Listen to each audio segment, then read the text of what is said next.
1, 2, check, Chuffy, 1, 2. 1, 2, check, Chuffy, 1, 2.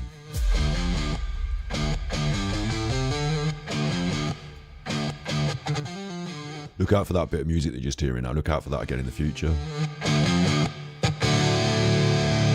You're with the Super Chuffer. You're with the Super Chuffer.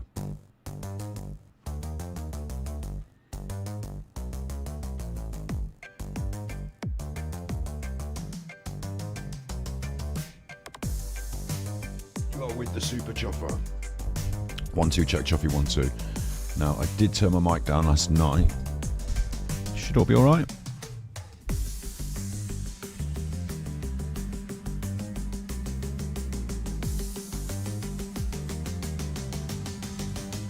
It's another banger.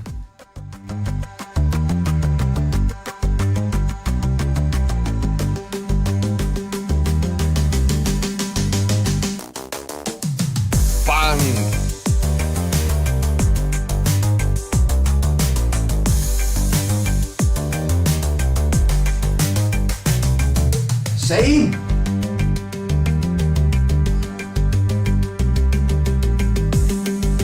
It's another banger.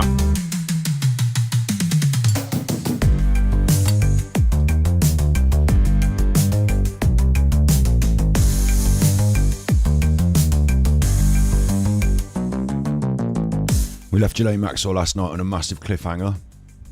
Massive cliffhanger. This is a week of getting me back into streaming. Using the Ghislaine Maxwell. The Ghislaine Maxwell stuff's quite good, actually. The old Ghislaine Maxwell stuff. She did this interview, didn't she, that got her out of prison and into a nice cushy spa hotel at the prison, another prison in Florida. So she's all right. She's happy.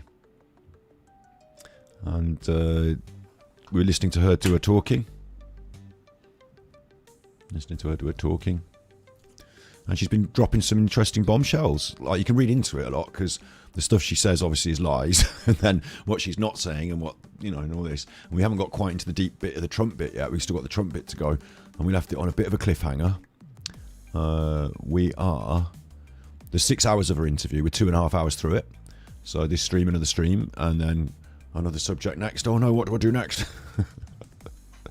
Big ups you in chat. Big ups Nigel. Big ups Auntie K. Big ups my Angela Alfie. Big ups Joe Boy. Big ups Joe Boy.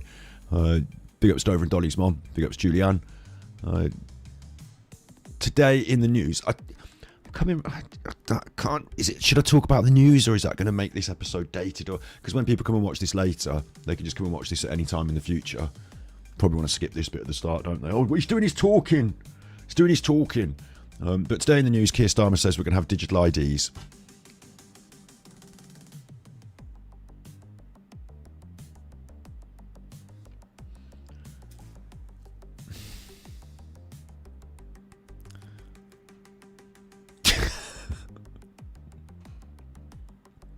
You won't even be able to go in the shops.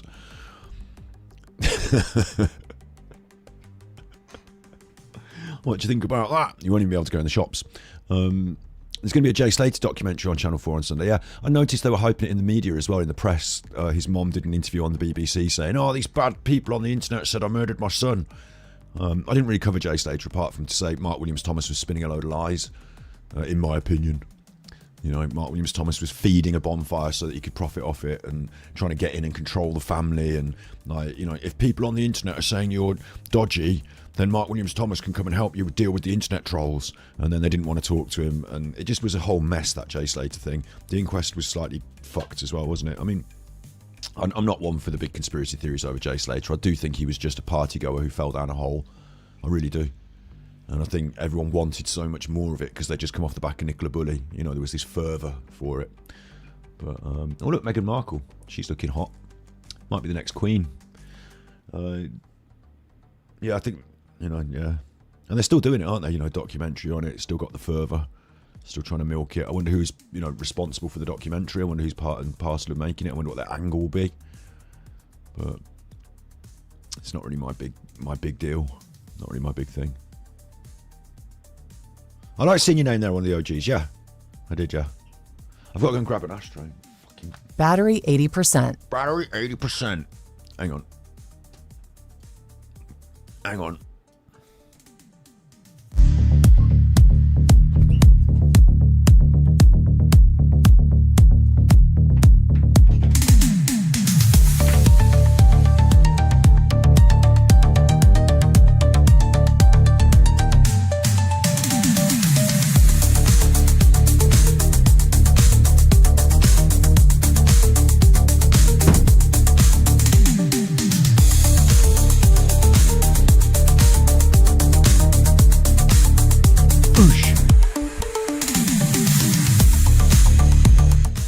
That's enough of that. It's quite aggressive, that music. That's enough of that. Let's get rid of that. Relaxing background music, if you don't mind. Thank you very much. Ghislaine Maxwell on the telly. Hell yelly.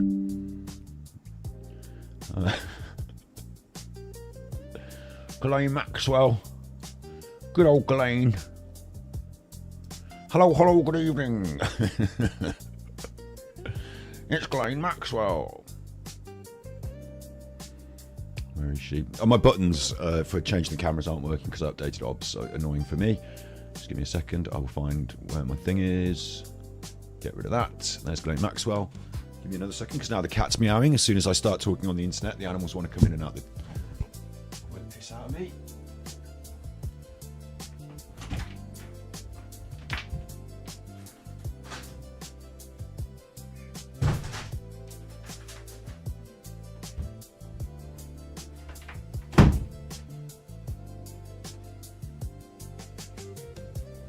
Oosh, banging all the doors. And let me just check my task manager. I might have to restart my whole system before we start. I think we're all right. We're all right. We'll look out for a restart later on in the episode. I'm in my control center. I don't know if you saw my control center. Did you watch the documentary that I made about?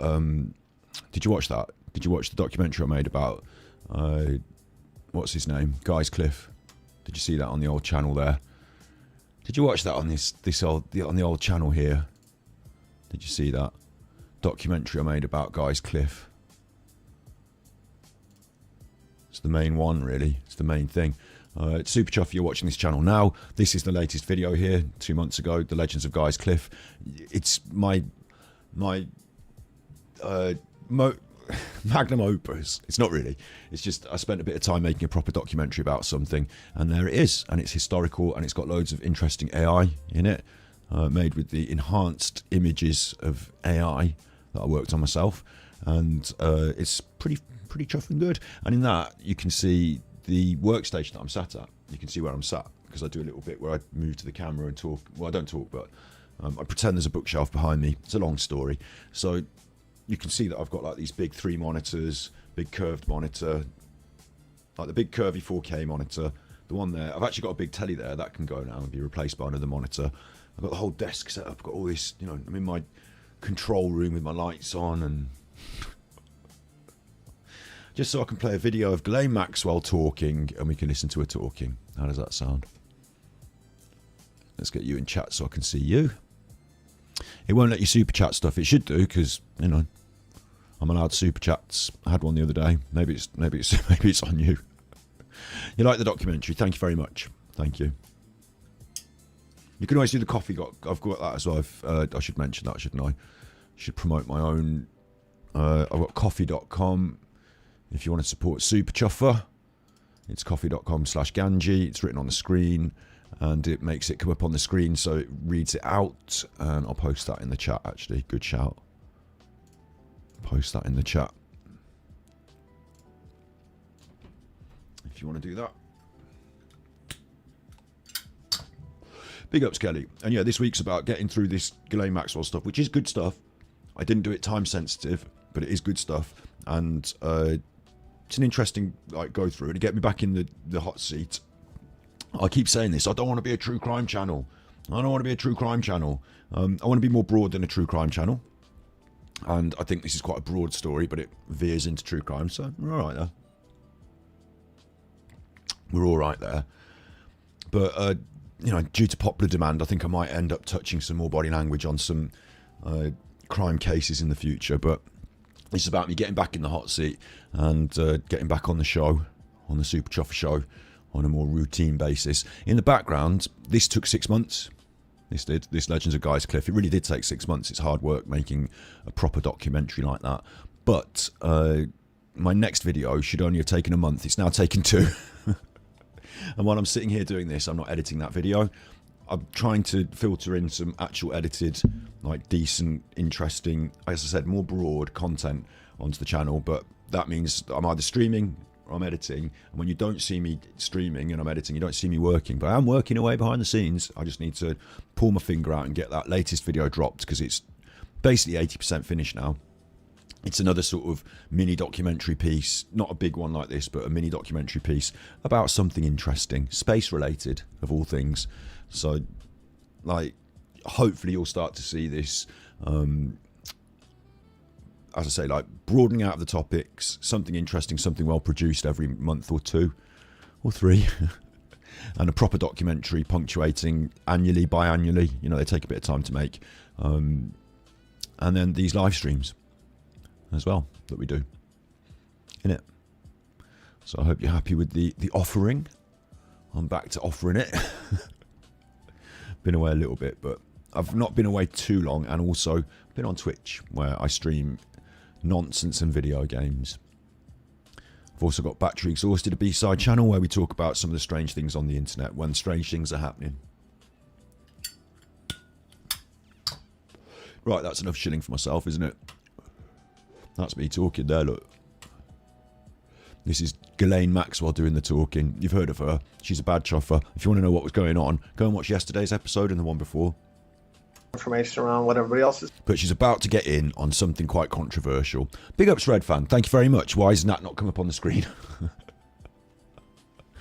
What the fuck? My coffee alerts are there, aren't they? Where are they? Okay, I know what's happened, is that because I've updated OBS, something has happened to the coffee alerts. But it came up in chat, so I can, like, it's still connected to the YouTube account. So what I can do is I can go on there and I can look at it and I can say thank you. So I will do that. But I'll have to fix the thing that goes on the screen another time. I apologise. Here's me. And got some tips there from a little while ago. Thank you very much, Sharon Varley. This is from like a month ago, but yours hasn't come up on there, which is a bit weird. Anyway, it's come up in the chat, so I can say thank you very much. Thank you very much. Bit weird, that, isn't it? Like, the buttons don't work. If I press these buttons, my camera, well, you won't know it's not working because the camera doesn't change. But I updated OBS, and now everything that's working doesn't work. But that's fine. Where's Ghislaine? There she is. How'd you say it? How'd you pronounce it? Ghislaine or Ghislaine? Ghislaine. Ghislaine. How'd you pronounce it? Said, but the she's she's dropping bombs. She's dropping bombs. And Prince Andrew.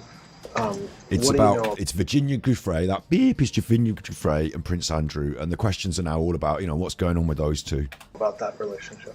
Would you like to ask that again? Relationship's a big word. Like I said, I don't like the word. Let's just start there. Okay. So I have read. Get your drink, get your snack, have a chat in chat. If you need me to pause it and say anything, if you've got your opinions, I'll take them. I just want to, like, piece together. Well, but don't say, before you say what you read, because that's one of the problems, is that we're all kind of... All right. We're all informed by, like, all the publicity and information around what everybody else has said, but, like, what do you think? Or what did you see? Did I say big ups blank faces? Big ups Janie T. Well, what did you hear? Big ups my angel Alfie. What's an even bigger word than bullshit? Okay. Why? Well, go ahead, but finish that thought. Why do you think that? I'm going to tell you right now. I'm so happy to tell you. I'm like excited. I'm beyond excited. Okay, so there's going to be a mixture of what I've actually seen and know from the evidence and versus what I've put together.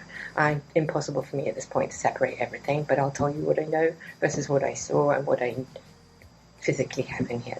But it's helpful for you to know. So the allegation, I have to go with the allegation. The allegation was that at my house in London in March, whatever that was, 2001, I believe, we went to London specially so that we could have a relationship with Prince Andrew, and she was paid a vast amount of money for that purpose. Okay. And that she then got in my bathroom in my house in London and had sexual relations with him, and then went into my guest room and had full-blown sex, and then left my house. Oh, he left and she felt used and disgusting. And a photograph was taken of them just before all these events took place in my study. That is what is the story. Oh, and then after that, she met him several other times. But we'll come to that. This is where it will allegedly start. And they went to train. Oh, right. We went to a nightclub that night. Oh, we went to dinner, right? We went to dinner and then to tram. Okay, so the first thing about that weekend, that specific weekend, was... So that's the allegations that she's saying in the book, and now she's going to refute them, I guess. That it's my mum's 80th birthday and I was in the country. And I have some corroborating evidence for that and a lot of testimonial that you can check. So that takes care of the reason why one of the reasons why her story doesn't hold water.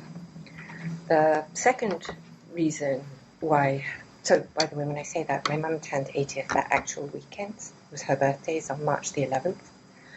And the reason why I went to London, and I presume, but I don't remember, is why when we were... So the whole trip started because of Alberto Pinto, who is the decorator for the island and for New York as well. And he had wanted Epstein to go to see a house in Marrakesh, if I remember rightly, and went via the Alhambra. It was also for New Mexico. So there's architectural pieces that compare. And that was the basis of that trip. And I suspect now that trip was planned all around the fact that I was going to be in London no matter what for my mum's 80th birthday at my brother's house in the country. I'm sorry, what the story you said before about what her allegation was very clear and very like made sense as a narrative. Whereas what you're saying now is that you were at your mum's 80th birthday party, so you couldn't possibly have been there for these allegations. And there was a trip involving Jeffrey and an architect that was involved with the island, and they had to go to Alhambra and other places. And that was organised because you were going to be in London, which you're not in London because you're at your mum's 80th birthday party, which might be a different part of London to where these allegations took place. Isn't it one of these answers where she's going a bit... again, we don't like her answers, do we? But I have to stop pausing it so often. He was at Pizza Express, of course, yeah. The Pizza Express in my town's closed down. I'm really disappointed. Really disappointed. Where am I going to go to not get a sweat on these days? Which is approximately an hour outside of London, an hour and a half outside of London, in my brother's home. And we all congregated on the Saturday for her birthday celebration on the Sunday, and then we left. So that's that. The second reason why, probably maybe even the more important reason than my mum's birthday, that I think it's absolute rubbish, is that Prince Andrew, the idea of him doing anything of that nature in my house that's the size of this room is so mind-blowingly not conceivable to me as the man, or what I just can't, I can't even. So the first reason why it couldn't have happened with Prince Andrew and this woman at her house is because she wasn't there at the house. She was definitely at her mum's birthday party the whole night, and she stayed there all the time and never went back to the other house across London. And the second reason is because, I just couldn't imagine it. That's just not his street. And my house is very small as well. No. Is there any way that it could have happened? No. Okay. Describe the physical plan. Oh, the physical. So That voice is her lawyer telling her what to say. my house was tiny. I think it's 900 square feet in total. Well, maybe that's So? is that right? Maybe nine. It is on 3 floors, however. So you're talking about it's a jewel. It used to be a stable for a horse. It was the stables for the big houses. It was the little poor man's home behind the rich man's home. It's a jewel. Was a gorgeous little place, but it is the size of a nut. If you make a noise, let's say you did a little burp or something, you'd hear it. It just, where she says that they had relations in a bathroom, first of all, the bath is an old Victorian bath. I'm quite small. Tight for me. I put my brother in there to see what would happen, and looks like a They couldn't have sex there because it was too tight. I don't think Andrew was worried if it was... Anyway. livid, which is a sausage in a very tight skin. So her description of whatever the 2 people were doing in the tub, that would work. The bathroom itself is so small you can't lie flat on the floor, so it couldn't happen on the floor because you physically can't. The bathroom is too small to even be on the floor. And then the kicker of all kickers is that because the bathroom was so small, I decorated it to try and make it look huge, which meant that I put mirrors the whole way around it. And what was so fun about being in there is that if you stood in the bathroom, you saw like 100 of you, like you do if you were in... A fun house. They definitely had sex in there. Yeah, well, Alice in Wonderland, or one of those things that you would see yourself going stretching everything. And it's the image, if you said you were, let's say you were. It's a tiny sex bathroom, Ghislaine.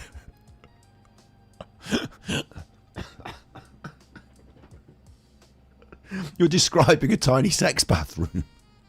Let's say that telling the truth. She could say she was... Let's say that Virginia was telling the truth. Well, shall we? Because didn't the court... Oh, no, wait, that didn't get that far. He paid her off, didn't he? Let's say that telling the truth. She could say she was having sex with 5,000 generations of the royal family because that's how far back you could see yourself. There is no way in God's green earth, if that had taken place, that this is something that you would miss, because you can miss it. If you were standing there now, you'd see the whole of the FBI, the whole of the Department of Justice standing behind you. It's like, no. Did you... Also explain where the tap was. I don't know why this means... Because there were mirrors in the bathroom, and you would have seen yourself from the reverse angle, where he would have been... Anyway, like, what? What? I think that makes it more likely he would have wanted to have sex in there. In the bathtub. Oh, well, it's an old Victor. And a tap. So if you were in... God forbid, if you were in the tub... This was the tub. My tap would be here. I think... No. So you think it's kind of logistically and physically not something that could have... Well, there's happened. that. And there's just... I think, to settle this... I think the jury's going to have to all go in the bathroom one by one with a sex doll and have a little experiment to see if they could conceivably... What about if you left the door open? You know, what about if you had your legs hanging out the door? Like, come on, Ghislaine. If there's room enough to have a bath, there's room enough to have it anyway. Andrew would... He's so...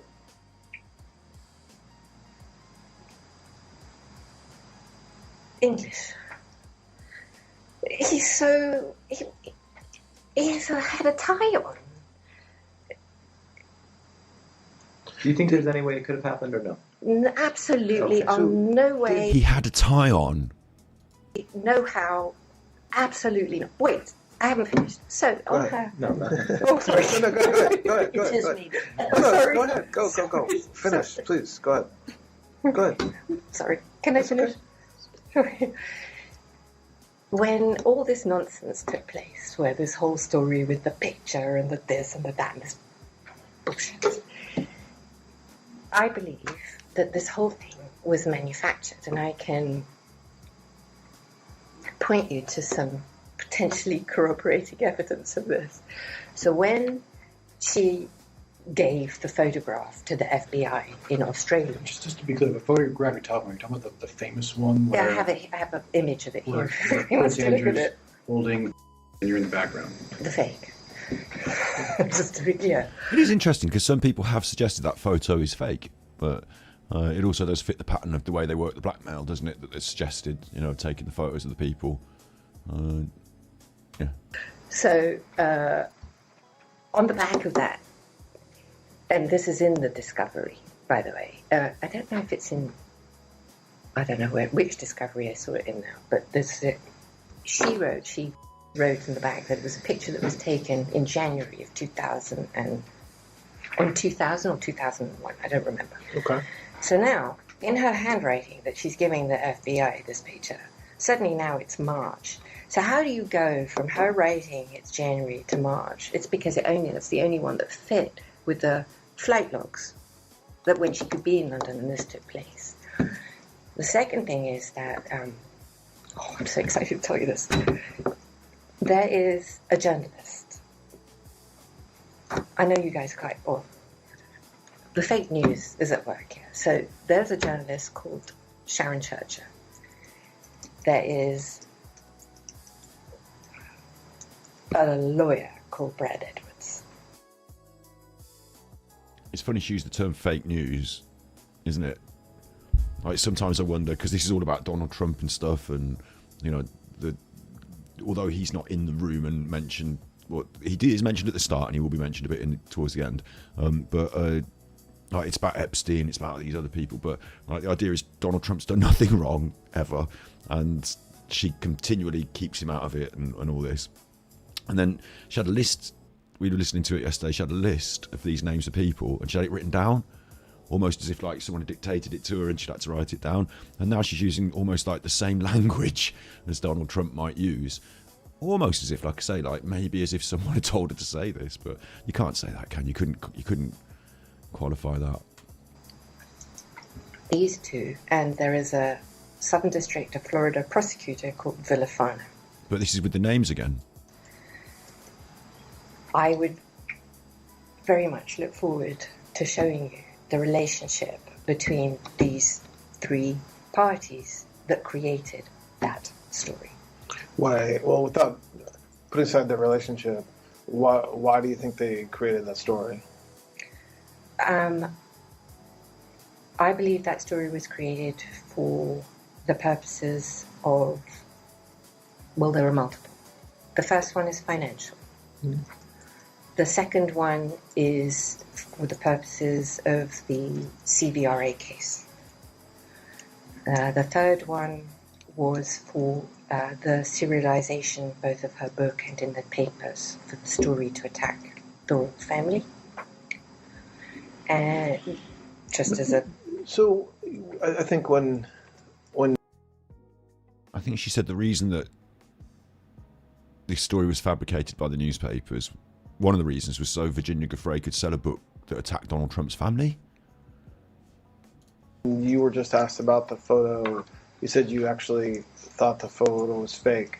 Do you think it was just misstated, or do you think it's literally a fake photo? I believe it's literally a fake photo. Why do you think that? Well, first of all, I don't remember it. We'll start. But Right, you, okay, but the outfit I'm wearing yeah. is the outfit from my mum's birthday party. So, but you don't have any. Do you dispute that they met each other? Do you know whether they've met each other? I doesn't the fact that you're wearing the same clothes as your mom's birthday party make it seem more like after your mom's birthday party, which, who knows, could have gone on till 4 a.m. with everyone getting wasted, but since your mom was 80, as you said, it might have been like more of a quiet family day that finished a bit earlier. Like, what time does your mom stay up till? And then what you're doing? And what time does Prince Andrew go out partying with this Virginia Giuffre? Like, don't you have time to do both things? You're across London. He's up there doing whatever. Do you want to be in the flat while he's in the bathroom with her? Maybe you don't need to be there the whole time. Maybe just some of the time. It's entirely within the realms of possibility that you could be wearing the same clothes and have got across London to join up with your mates after your mom's birthday party, isn't it? Like, in fact, it makes it more likely that you'd be wearing the same clothes. You were saying that someone got hold of a photograph of you at your mom's birthday party and photoshopped you in, and that was convenient for them because it's the same day that you were supposed to be at your mom's birthday party. You were wearing the same clothes. Why didn't they choose any other photo of you from anywhere else? How did they get a photo from your mom's birthday? Why are they so hell-bent on using a photo from the same day? You were saying the photo that was photoshopped was taken on that day, but you weren't in that flat with Andrew and Virginia. In fact, you weren't in that flat at all, but you were wearing those clothes and it was taken on that day. There's like... Do not know that they met. Okay, so you not only... So you think the photograph is fake, but you also are not even positive they actually ever met each other. I am not. So you don't have a specific recollection of kind of being at an event or a party or your apartment or your flat in London with... Wait, here's the thing, right? The photograph is fake. Why? Because I don't remember ever the photograph. You know, I don't remember them being together, so how could you photograph them? Yeah, but here's a photograph of them together. So would that jog your memory? Well, since I can't remember it, the photographic evidence is probably fake. What? Isn't it possible that like either you don't remember it or they were together and you don't know, or like more likely than not, you know, like they were together and you can't remember. Like, but the idea that, like, you know, for example, like someone might say to you, "Oh, do you remember when you were 8 years old and you had that red hat?" And you say, "I don't remember having a red hat when I was 8." You know, being a kid's difficult to remember, isn't it? But you know, all those years ago, you had that red hat, and you say, "I don't remember that red hat." And then someone shows you a photograph of you in a red hat, and instead of going, "Oh, right, I had a red hat," I mean, my memory, like you say, "Well, I don't remember it happening, so the photographic evidence is fake, more likely than not." Like, it's like a Mandela effect, isn't it? Like, if I don't see it that way, everything else around me is wrong and fake. But other people might see it that way, and then you've got to like, who's right? Because if your memory is that it didn't happen, but someone else's memory is that it did happen, one of you's right and one of you's wrong. How can we? If only we had photographs. I won't accept them; they're fake if I don't remember it. Prince Andrew and... Absolutely not. She doesn't know one way or the other. You understand that, yeah. I want you to No, know I that know- the reason why I'm not hesitant. I don't have any memory of that. So that's not the issue. The issue is, could Andrew have come to the house to see me or see Epstein and say hi and she had been there?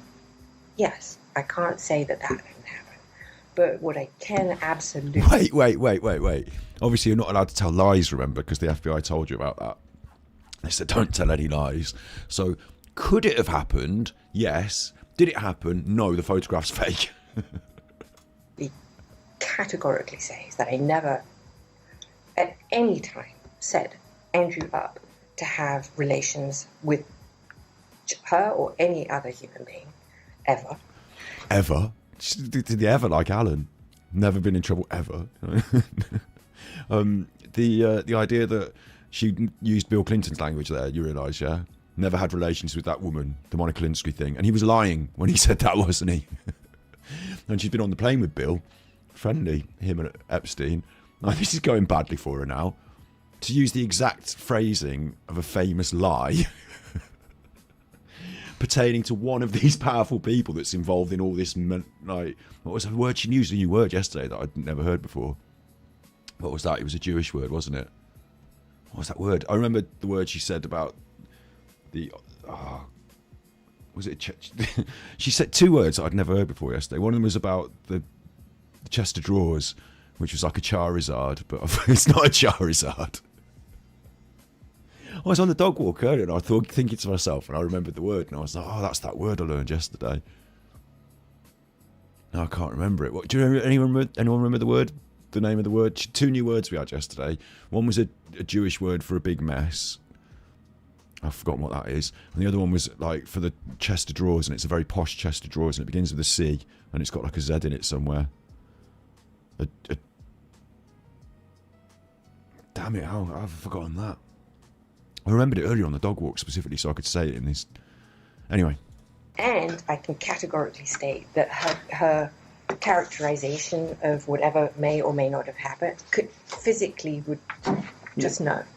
And plus, I was in the country, so all of that's just not conceivable. Did you attend The country? Where was this mom's party? How far away? Is it conceivable you could have got back to London for the evening? Did you attend social parties over? And again, I really now am focused on 2000 plus, so not the early years. Where Sorry, it's not a bureau. It's it begins with a C. What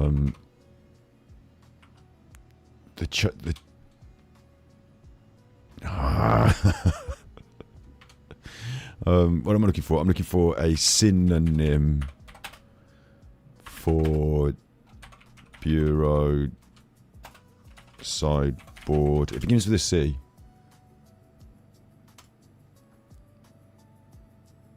It had a Z in it. Like, it's not going to come up on this because like the internet's for standard people like us. We don't use this word. Even in like internet synonym dictionaries.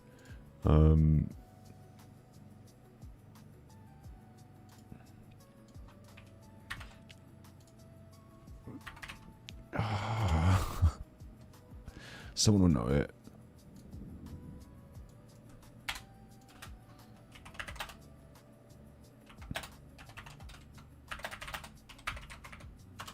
I'm sure it had a Z in it as well. Credenza. Found it. Credenza. The credenza. She described the sideboard. She said, like, on the credenza, there were these pictures of these naked girls on the credenza. And credenza. It was credenza. And there was another one that she said, a word that I'd never heard before, that they all laughed at in the FBI because they didn't know what it was either. But she got a bit of a vocabulary on her. Sorry, I took that little tangent, but credenza. Who had credenza? You had credenza. Look, Diane had credenza. Well done. social parties over, and again. Anyway, we're hearing about how Andrew definitely couldn't have had sex with Virginia Giuffre in her bathroom at her house while she was out at her mum's birthday party, and then later she couldn't definitely have possibly ever got back to the house to have a photograph with them. I really know. And the house is so tiny you couldn't possibly have had sex in the bathroom, but we've seen a photograph from inside the house and it looks like there's enough space there to swing a cat. Focused on 2000 plus, so not the early years, where Mr. Epstein would host the party or be a big part of the hosting of the party, and some of or many of the young women who were masseuses would be invited to the party as guests or as entertainment. I certainly went to his house when he would have people who would be there that were, the way I would think of it and I would characterize it were his entourage. That's how I thought about it. And that certainly was in the later 2000s, yes. Did you attend any weddings of famous people with Mr. Epstein? Again, I'm mostly focused on post 2000, but if there's something that comes to mind in the 90s, that's fine as well. A wedding? Weddings. With Epstein? I don't think I ever went to a wedding with Epstein. But I can't think... What's this fake outrage? A wedding? With Epstein? It's quite a normal question, isn't it? You're asking, have you ever been to a wedding? I couldn't possibly imagine a wedding, you say? What is this wedding you speak of? Well, fake outrage. Yes, you did. And you're not going to tell us you can't remember. The wedding that I ever went to with him. Do you know? So you don't remember? You didn't. I'd never heard of credenza either. I thought it sounded like something off, what was it called? Mrs. Bucket. Do you remember Mrs. Bucket? She'd have a credenza. And President Clinton's daughter's wedding. Hyacinth bouquet. Sorry, I'm getting distracted. So you don't remember? You didn't attend President Clinton's daughter's wedding. I did. Chelsea Clinton's. But that wasn't with Mr. Epstein. No, it was with Ted Waite, my boyfriend. Say it again. With Ted Waite, my boyfriend. Okay. Do you know whether Mr. Epstein was at that wedding? He was not. And how did you have a relationship? Well, why did you get invited to that wedding? Because Ted and Clinton were very close. And why? How were you close to them? Like, what was the reason you were close to them? I met President Clinton. Well, first of all, I went to the White House with Epstein once for, I think it was for a historical, like one of those benefits. And I met the president then, but like 1,000 other people shook his hand. Then after that, I had a good friend of mine that was known to be the mayor of Miami Beach, Philip Levine. And Philip and the president were very good friends. And Philip and I were very good friends. And so I actually was introduced to the president post his coming out of the White House and became friendly with him because of Philip Levine. Because of what? Philip Levine. There's some names that have been publicly associated with Mr. Epstein that I just want to ask you if you know about. Piers Morgan. Is friendly with who? With Mr. Epstein. I have no idea. Never. I doubt it. Yeah. I love it. He's throwing for, like, she was allowed to do the list earlier, like, these people that I'm going to name. She knows anytime she says a name, it comes with some bad taint in this interview, unless she says, Donald Trump never did anything. I never saw him do anything. It comes with some, like, oh, Jeffrey was friends with this guy. This guy was friends with this. Very good friends with this guy. And she knows that people are going to then go, oh, who's this guy? Let's sniff them around. But it's the people she leaves out, isn't it? And it's the way that this guy... Where's Piers Morgan come from now? She laughs at it. She scoffs at it. But Piers Morgan just got thrown in the mix by the FBI. Ask you if you know about Piers Morgan. Is friendly with who? With Mr. Epstein. I have no idea. Never. I doubt it. Yeah, there's no trick question. I'm not I'm not suggesting that I know the answer to it. I'm genuinely just asking. Well, I would be astonished. I can't imagine they'd have anything in common either. How about friends with Piers Morgan? I've met him. I met him at an event in Manhattan. I can't remember what. More recently, so probably in 2012, 30 something in that, and we had a very nice conversation. So I remember that. I remember thinking I don't remember if I'd ever met him before, but I remember thinking how nice he was and. Nice. So she did this earlier about Donald Trump, right? She said, I definitely met him. He was a very lovely guy. She said, only nice things. Only nice things. I met him. He was such a man. He was a lovely man. I said, this Donald Trump's a lovely man. Such a lovely man. The loveliest man. He's the loveliest man. She did this about Piers Morgan. Right? I think what happened here is this is a curveball. She was like, what? Where's this come from? And she doesn't think that Piers Morgan's actually like neck deep in this shit with them. Like, he's not. They wouldn't have revealed shit to Piers Morgan because he's going to blab, isn't he? He's too, like, loose lips, blabby press. They don't talk to the press in this way. Piers Morgan might have come to a party. They might have used him here and there, and like, but they're not like, he's not getting on the island and getting all the secrets. Yeah. So she laughed and scoffed at it a little bit, but then when the guy said, it's just a question, it's just a name, I'm just, she's like, where's this curveball come from? And the FBI don't usually just say, let's just pick a name off the telly. What about Piers Morgan? Like, she thinks there's something underneath this, underlying, that she's not cottoned onto, and she's probably looked at her lawyers a bit and gone like, what? Where's this come from? And then maybe like, it's not on our, Piers Morgan's not on our list. So then she's cautious. She's not going to say Piers Morgan's a big shitbag because this is all being recorded. Piers Morgan's going to listen to it. She doesn't really know what's going on. like what's the Piers Morgan angle. So she's just going to be really cautious about Piers Morgan, and that she does the same thing as she does with Trump, is that she says he's a nice man, got like nothing bad to say about Piers Morgan. And it might be that she's got something on Piers Morgan. You don't know. Like, you don't know, do you? You don't know about these people, like parties they've been to and stuff. Like the whole blackmail concept surrounding her and Epstein and her dad and all that was that, you know, you get the people to the parties, you get them in the positions, you got something on them. So if you're asked directly about someone that's on your portfolio of list of names that you've got something on, like, you're not going to sit there and say, oh, that Piers Morgan, oh yeah, well, he was at that party doing, actually, I can't tell you what he was doing because it paying me the money. So like you might then say, oh, he's just a lovely man, he's on my lovely man list.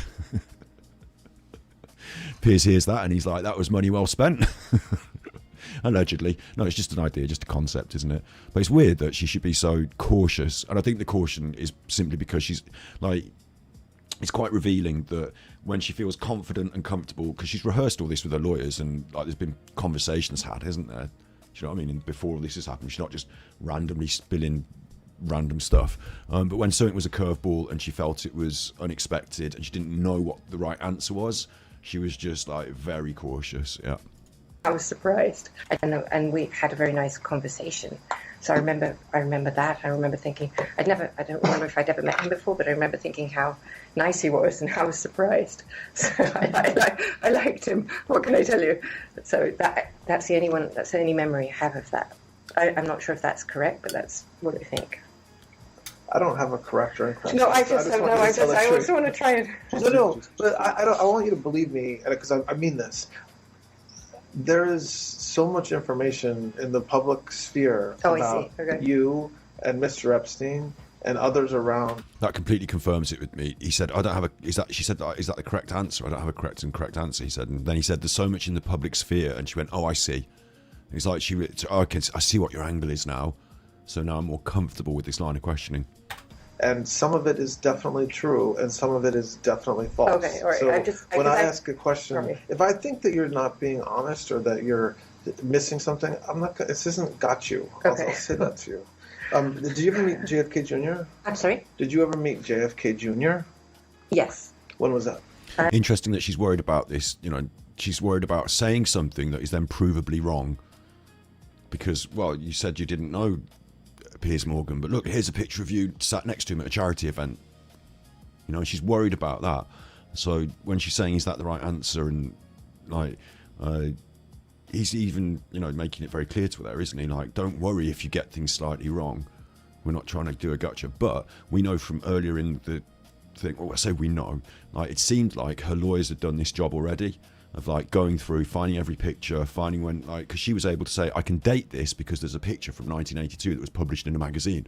Like, it's like she had all that, and she knows that if her lawyers can go out and scour the internet and whatever and find all these, you know, confirming facts about who knew who and when, like, she's obviously done that research herself. She knows there's stuff out there that maybe hasn't been brought up yet, maybe that she hasn't even found. So she's worried about there being corroborative evidence that, or non-corroborative evidence of the things she's saying out there, and she's being lured into saying something, and then the FBI will pull it out and saying, well, no, look, there's a picture of you and Piers Morgan on a bouncy castle in 1984. Like, you know, she's worried about that, which shows a level of, like, sort of guilt, doesn't it, really? Because otherwise you just say everything as you remembered it, and then it's okay because you're innocent. Right? I met him at Andrew Cuomo's wedding. No, Kerry's wedding. Kerry's wedding. Who did Kerry marry? Andrew Cuomo. Yes, sorry. Okay. Andrew Cuomo's wedding. And who did you go to that wedding with? Would that have been approximately? 1990. So before? 1999. Okay, so before you knew Epstein. No, 1999. No, that was when you knew Epstein. You just said you didn't remember going to any weddings with Jeffrey. Something like that. But would that have been before you met Mr. Epstein? Yes. Did you have any sort of professional or social relationship with John F. Kennedy Jr.? I fancied him. You what? I thought he was very attractive. Oh, you fancy. Sorry. Aside from finding him attractive and fancy. That is not the answer to the question. Has Donald asked you to say this? Or do you just do it because you think it's in your best interests? Did you have a professional or social relationship with this man? Well, I thought he was very good looking. I love the cut of his jib. I tell you, he's a good dresser. Yeah, did you have a professional or social relationship with him? Thinking, did you have any sort of, social relationship with him? I mean, we knew each other, and I thought he was wonderful and fun, and I enjoyed meeting him. But we went out. I wanted to say we had a dinner or two, but I was very excited. But that was it. And then Alan Dershowitz. What's the question? What's the question? Just like the last question is, did you have a professional or social relationship with him? And you didn't answer it, but you did say that you went out for dinner with him twice and you fancied it. Right, so yes, you had a social relationship with him, you would say, wouldn't you? So difficult to just get a straight answer out of her sometimes, isn't it? With Alan? Do you say it again? What's the question? Do you know Mr. Dershowitz? Yes. Do you know whether he knew Mr. Epstein? Do you know the nature of their relationship? I definitely do know Alan. I'm just trying to remember if I knew him.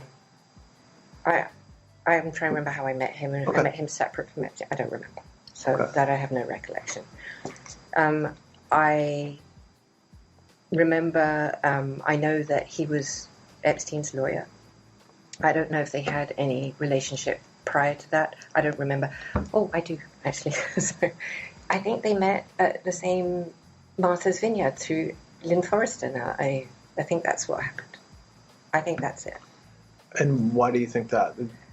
Because it just popped in my head. Okay. And did you you said that Mr. Dershowitz was Mr. Epstein's attorney. Do you know whether they also socialized?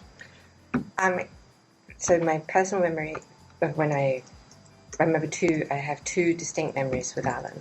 One is with him and his wife at the island. And I absolutely remember that.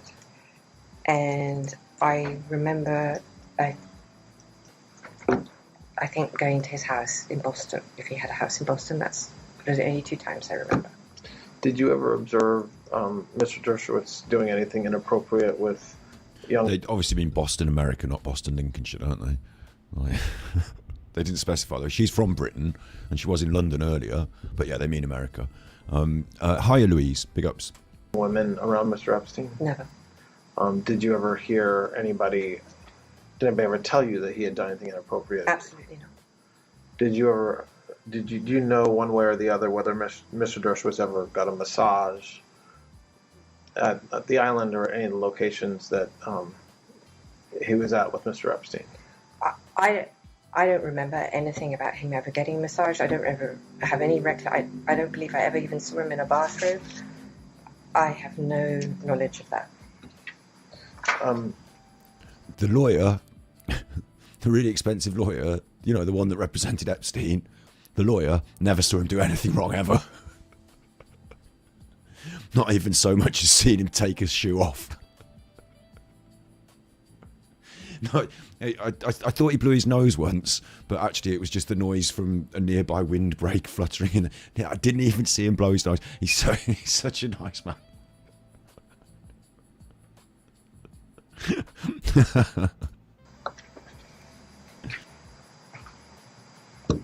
I'm jumping around a little bit.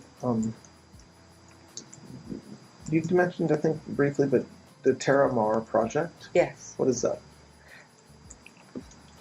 I founded Terra Mar in...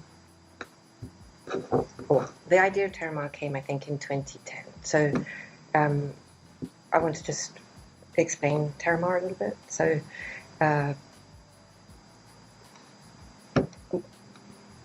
Ted and I bought a boat. Well, Ted bought the boat. And the basis of the boat was to do explorations and sea exploratory stuff. Wait. Big ups Christina, hello. Saying hello to me. Big ups Robin Hood.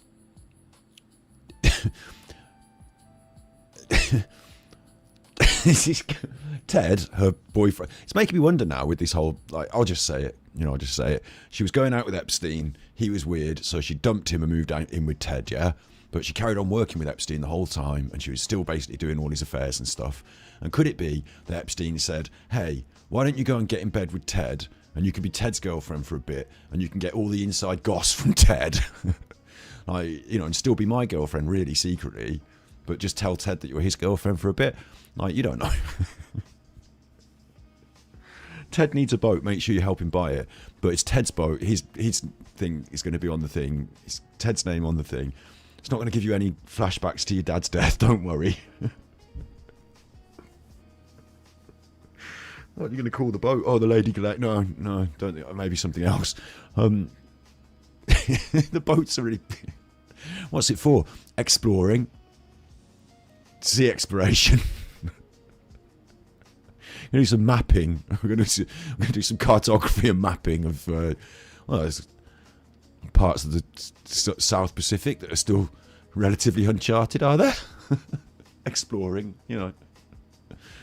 bit of scientific. What? Why do billionaire people that are in politics and friends of Clinton buy a boat? Exploring.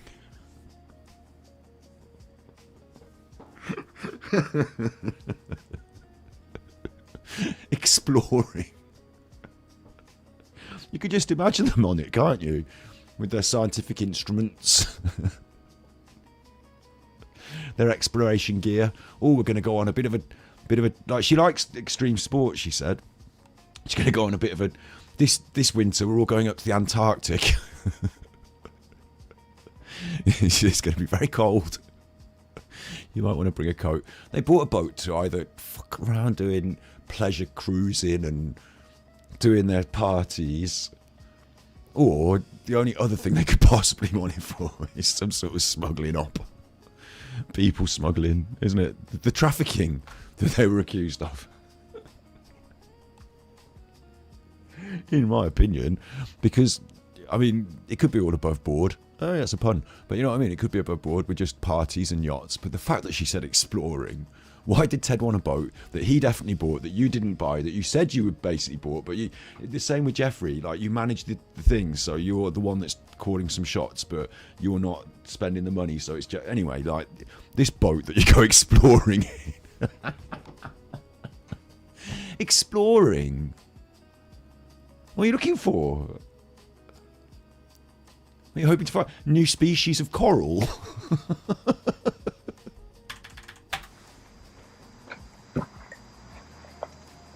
Bought a boat.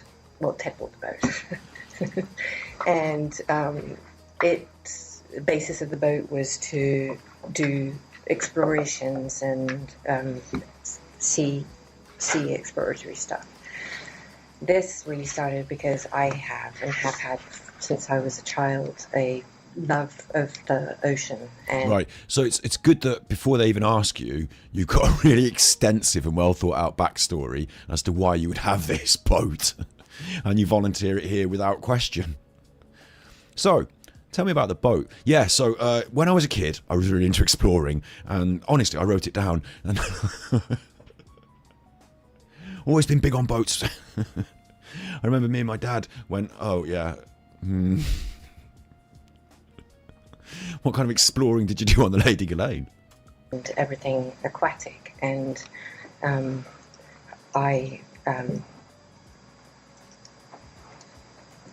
always been,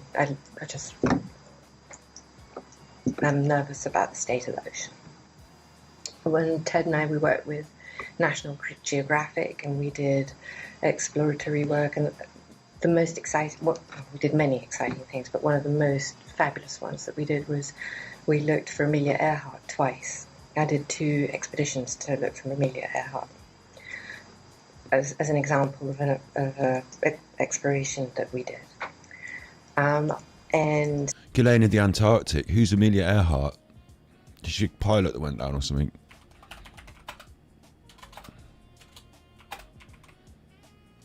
American aviator. Her disappearance, 1937, transmitter, new lead, American aviation pioneer, disappeared over the Pacific. The Pacific?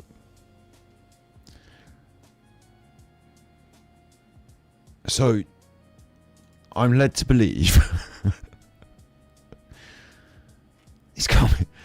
Is this? Am I hearing things, or is Ghislaine Maxwell telling me that she has done 2 expeditions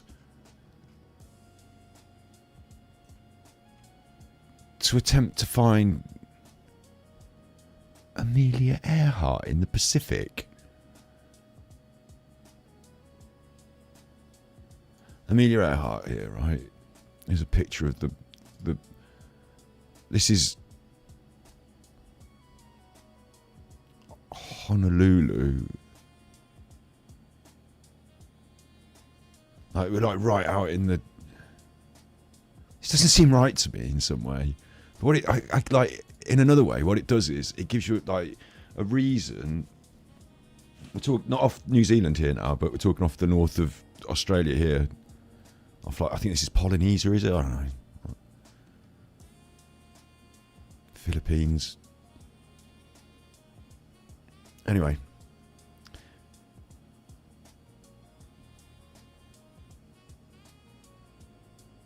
It's blowing my mind a little bit because you could say, you could feasibly, Scott of the Antarctic, rich boats, adventure. How are you going to find Amelia Earhart? How are you going to find her? She went down in a plane over there, yeah? In a plane. In the black and white days, look. I'll get a picture of her. There she is. And she like crashed a plane in like 1930. It's not laughing, but you know what I mean? Like in the 30s, she crashed a plane in the Pacific. So, in what way are you going to go in a pleasure yacht? And like you haven't got any chance of finding her. In 1937, she went like, "What's the purpose of your visit?" Yeah, I'm looking for Amelia Earhart. You're not smuggling anything, are you? No. South America, Australia, Asia. You're not smuggling anything, are you? No, right in the Pacific looking for Amelia Earhart.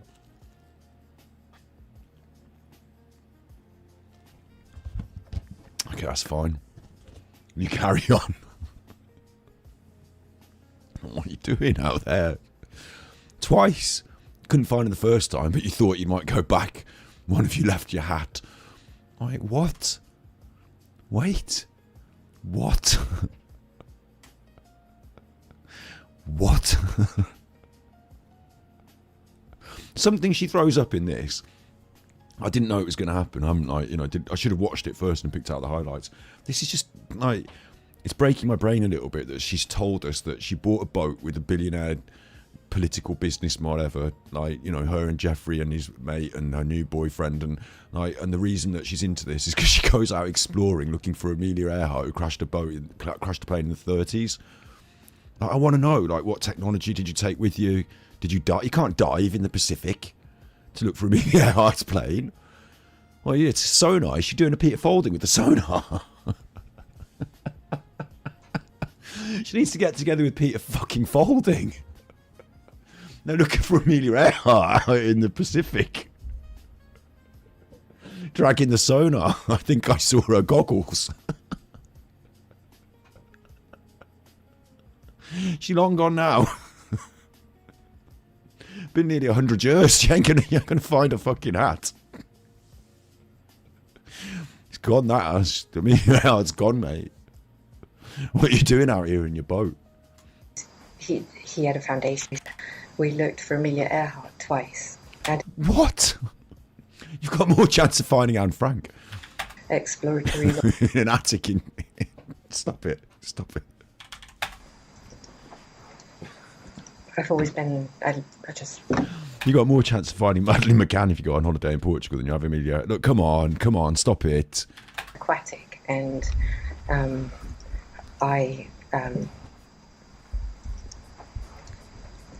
always been, I'm nervous about the state of the ocean. When Ted and we worked with National Geographic and we did exploratory work, and the most exciting, we did many exciting things, but one of the most fabulous ones that we did was we looked for Amelia Earhart twice. I did 2 expeditions to look for Amelia Earhart as an example of an exploration that we did. And he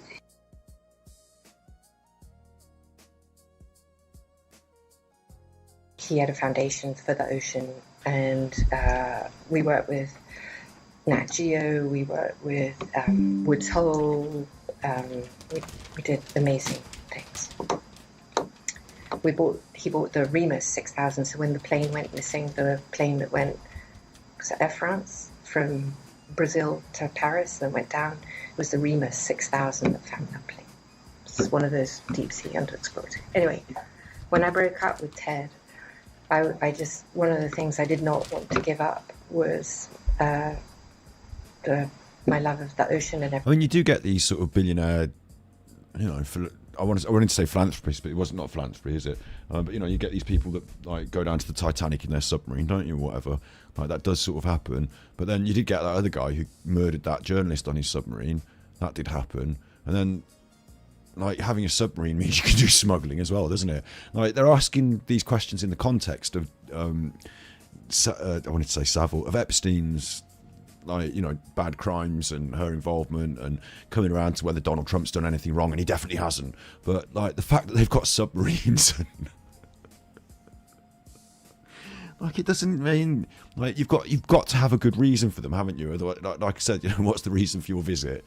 Not knock on the window. You know, did you know you were doing 30 miles an hour over the speed limit in your submarine? Where are you going with this? Like they've got to have a reason, haven't they? They've got to have like an alibi, and that is going around looking for things, doing exploring. No, you can't argue with it, I suppose, can you? But it smells fishier than the damn bottom of the ocean where they're driving around, doesn't it? I think that we did in Terramar, the genesis of Terramar came from that. So Terramar obviously means land, sea, and the story of the ocean is that Earth really shouldn't be called Earth, it should be called ocean, because 3/4 is the ocean. So I wanted to not clash with anything to do with Ted, because it was a bit awkward between us. And so he took all the part of the ocean that was close to land, so within 200 miles. And so I decided I would focus on all the part of the ocean that was outside of national borders, Terramar.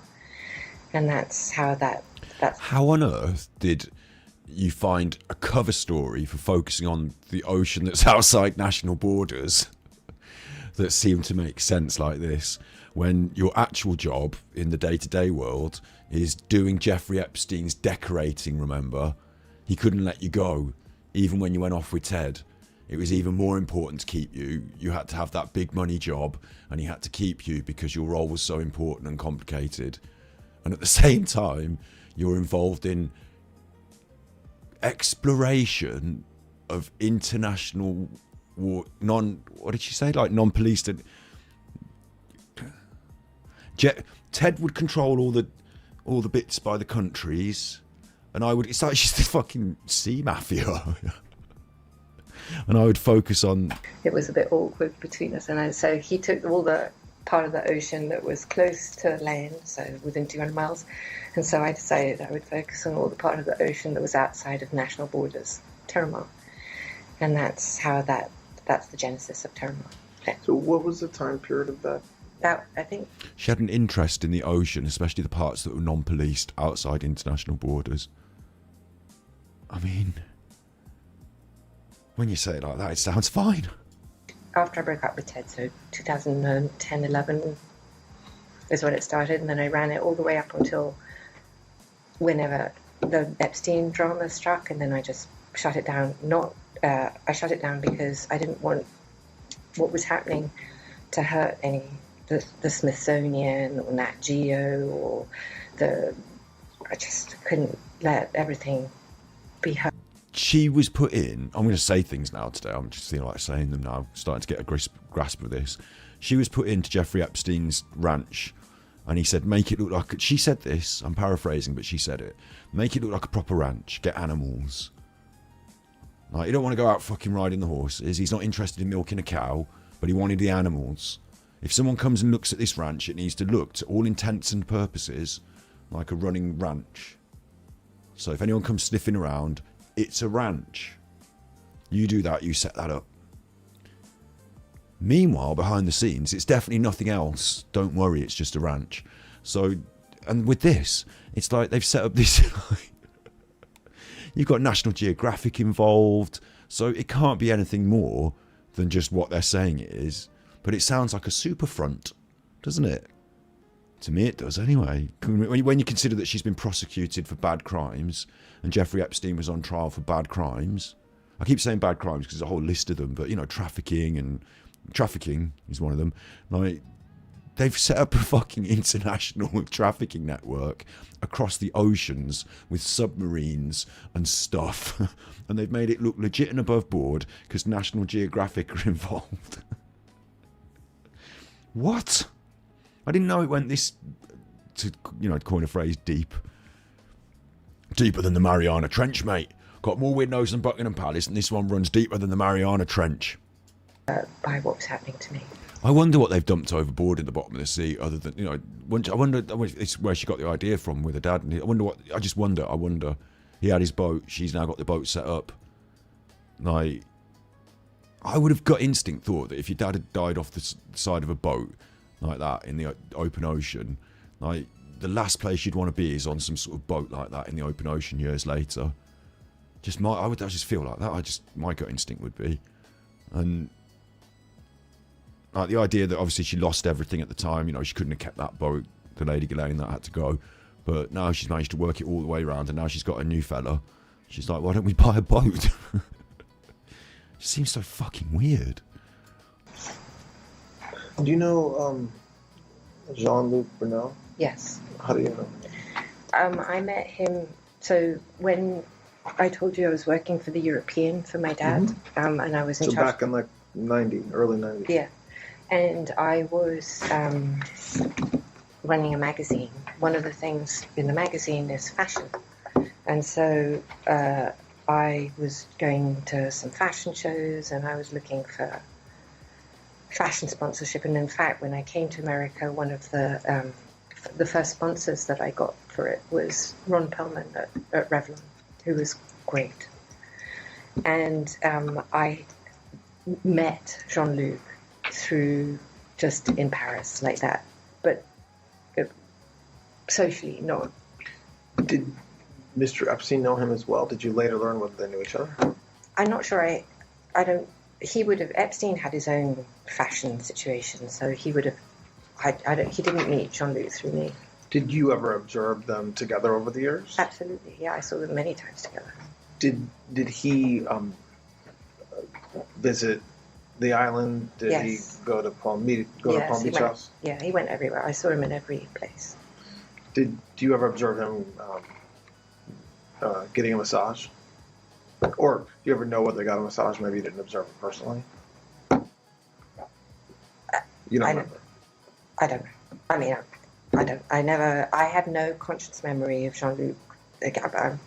I would imagine that he did, but I don't see it.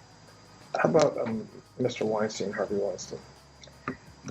What would you like to know? Do you know him? Yes. How do you know him? Like, I guess when I say how do you know him, is it a relation you had kind of separate from Mr. Epstein, or did you meet him through Mr. Epstein, or? I wouldn't say I had any type of relationship with Harvey Weinstein. Okay.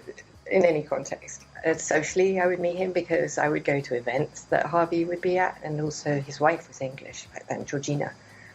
And friendly also would be a big word, more of acquaintance. So we would see each other, and I would go to Miramax events. But there was a couple of people who worked for Harvey who I was friendly with. His primary producer, whose name is Meryl Poster, who I was friendly with, and yeah. So. Do you know whether Mr. Epstein had his own relationship with Mr. Weinstein? He did. Did they socialize together at the island or in Palm Beach or New Mexico? I never saw Harvey at any of Epstein's houses. So socialize, I don't know that they were friends. I mean, I can't see them together either. I mean, literally. But mind you, Weinstein had his own thing going on, didn't he? He probably didn't need to visit the island. I know that they certainly did. I would imagine, and in fact, I think I have a memory, but I can't. That when Harvey was trying to raise money for whatever his business is called, I can't remember what his business is called. Maybe he went there because Epstein was good at raising money. I just don't know. But I never saw them. I don't recall seeing Harvey in any of the properties. It's another one of those outright denials. I mean, obviously you're going to distance yourselves from the sex offenders, aren't you? You're trying to.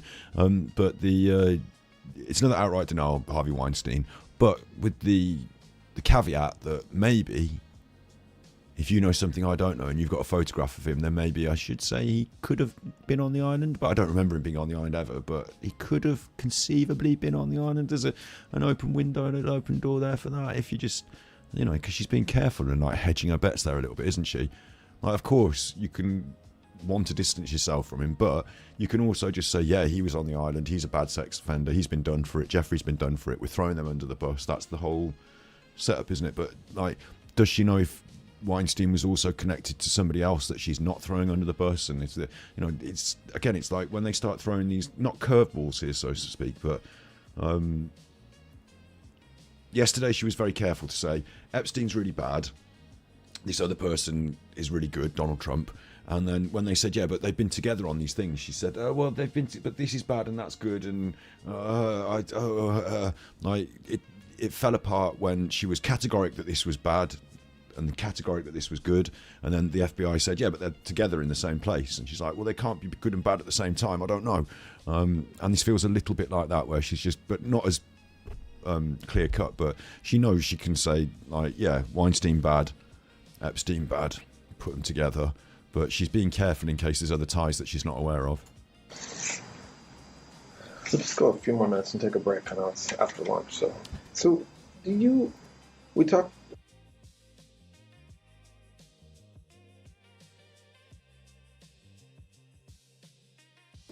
several hours ago about your father and his business a little bit. After your father passed, do you know whether Mr. Epstein was involved in your family business that you know of? Absolutely not. In any respect. First of all, there was no family business left. Start with that problem. And the second one is my family didn't like him very much. And they were busy dealing with their own problems, and there was no relationship whatsoever. I mean, my mum and he got along quite well. That was it. But she's an old lady. And, you know, he was nice to her. We're now being a little repetitive, but you're confident that before you met Mr. Epstein, apparently it's that easy. Just be nice to the old ladies, give them a smile, and they'll think you're nice. Jeffrey managed to convince her mom that he was nice. She also thought he was nice, didn't she? Like, it's well easy now to say, oh, you know, well, he got in with my mom because he was nice to her, gave her a smile. But like, she was an old lady, she didn't see it. But you didn't. You went out with him. He didn't know your father. But we're going back now. We're going back to the start again. Like, the family didn't like him. She was in with him. He didn't have control of her dad's business, though. And so he wouldn't have done business with your father's companies in the 80s either. Absolutely not. I'm 100% sure of that. I never met him. I never saw him. I never heard his name. No, nothing. So, there's been a lot of conversations about whether Mr. Epstein maintained like a list of people, like a book of famous people that he knew, it's called a black book or a client list or a list. Did you know of the existence of any such list? There is no list. We'll start with that. The genesis of that story I can actually trace for you from its absolute inception, if that is what you're interested in. Well, first, you know, to be sure, there is no list, there's no client list, nothing like that. No, there's nothing like That you know. that. I obviously, yeah. Okay, so you say you think you know the genesis. So go ahead, tell us. I'd like you to know that I have brought some supporting corroborative evidence. Well, tell me what it is Well, why too, and don't then you we'll get tell the. it? Good, because you're going to need evidence, because you're now saying something really daft. Oosh, release the list, release the Epstein list, release the list. Everyone's going on about the list. Everyone's confirmed that there's been a list for ages. But Jeffrey Epstein never wrote down a list of his most important clients. What, not even in like a Rolodex or like the back of a diary? Didn't have it in his phone. Like, come on. Seems quite normal that he might have even done that. It's not even a bad thing to do, is it? Like, if you're a business, to keep a track of your clients. Like, it seems normal. But no, she's absolutely certain there was never a list. She's going to tell us why. Convenient. Very convenient. Proper. Yeah. Go ahead. Is this? Do you want to take a break here? Because this is a long. This- It's a long story. Yeah, Yeah, this is let's take a break. Yeah, let's take a break. All right, the time is 2:03, and we're going to take a break right now.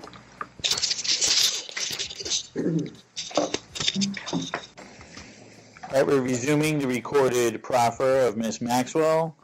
It is 2:16 on Thursday, July 24th, and the recording device is now on. So when we stopped to take a break, we were talking about what has been publicly discussed as a black book or the Epstein list, and that's where we are. So you said you think you might know, or that you're aware of kind of the origin of this narrative. All right. I just want to reiterate again. There is no list that I am aware of. I've never, at any time, at least during the period of time when I was Okay. present. Okay.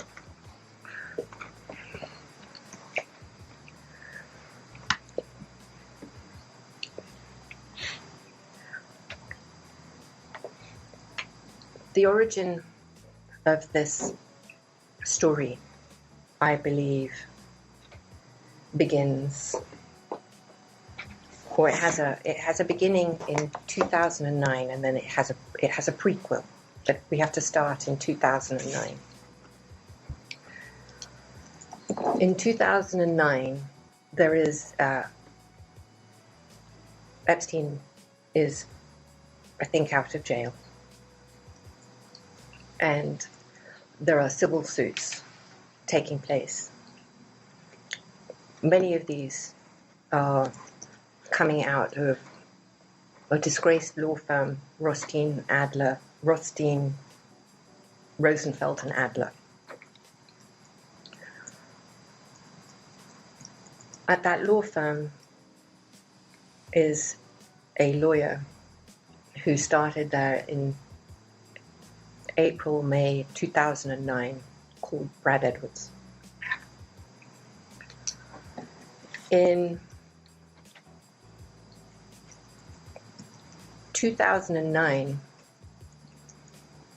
allegedly, the FBI gets a call in October of 2009 from Brad Edwards. He allegedly tells them that he has come across a piece of evidence that belongs to Epstein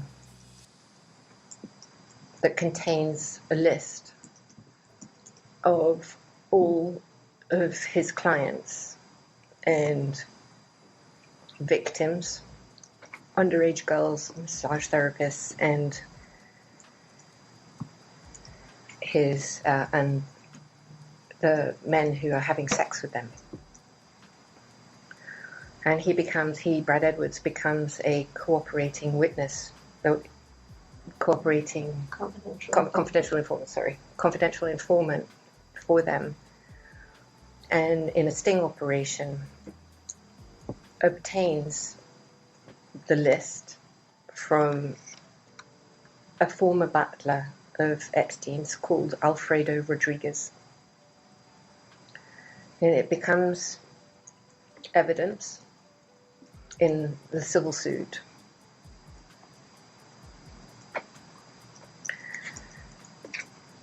In the Alfredo Rodriguez is subsequently prosecuted for having an AK-47 or something weird, some guns or something, and goes to trial, and there's a criminal complaint that the FBI produce, and in that criminal complaint it says that Brad Edwards became aware of the list, but we'll call it the list for the purposes of this, after Alfredo Rodriguez's 2 depositions that are held in Epstein's civil suit. It's in the FBI's affidavit that the evidence was collected, and Brad Edwards became aware of it after the 2nd deposition. It's in the criminal complaint.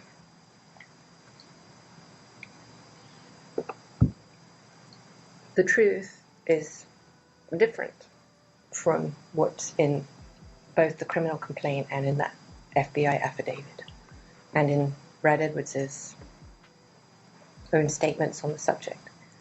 The truth is that Alfredo Rodriguez was deposed twice, once in July and once in August.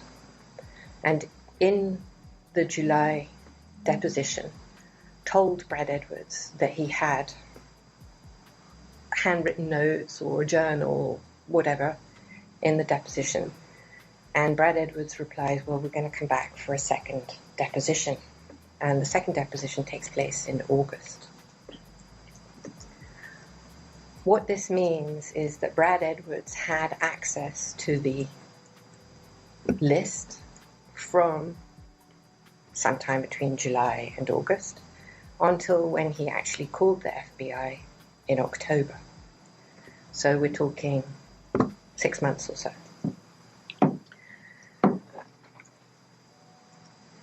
Rothstein's firm was raided a few days after the list went into the FBI's hands, and subsequently Rothstein himself was prosecuted for RICO and I believe went to jail for 50 years.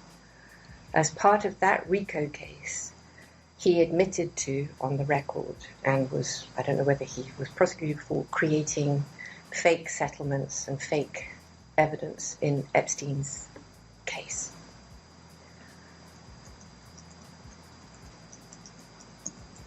In 2009, simultaneously whilst this was going on,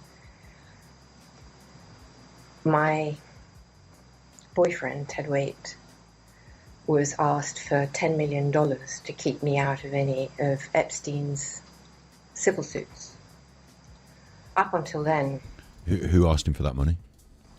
I had not been in any of Epstein's civil suits. In fact, I wasn't even sure, save for the first time I was mentioned was by, I was basically nowhere. And then Ted was called for this $10 million and had been shown, his people had been shown evidence that included the list, the flight logs, and various other pieces of evidence. Now we're going to the prequel part of this story. So, Okay, before we get to the prequel part, let's just assess what she said there. If I've got this right, the butler, who she tried to discredit by saying he was convicted of owning a gun, the butler had seen the list, had reported it. It had then been reported that the list existed. The butler then passed the list. So the list was then obtained. During deposition, the list was talked about. it got passed on to the legal people who are discredited because they've made things up. But like, the FBI have handled the list. Whether she thinks it doesn't exist or it's not real or it's not, like, whatever, like, there is now a list. Whether you argue about its credibility or not, there is now a list. She mentioned flight logs and all that. Release the list. That's the Epstein list then. The one that you said didn't exist. There's even a sort of chain of, like, events where you can go back to the only like, you could go back to depending on your belief in the system. I'd have to listen to that again to determine exactly, because she said people's names and stuff, and I don't remember who the names were. But you know, the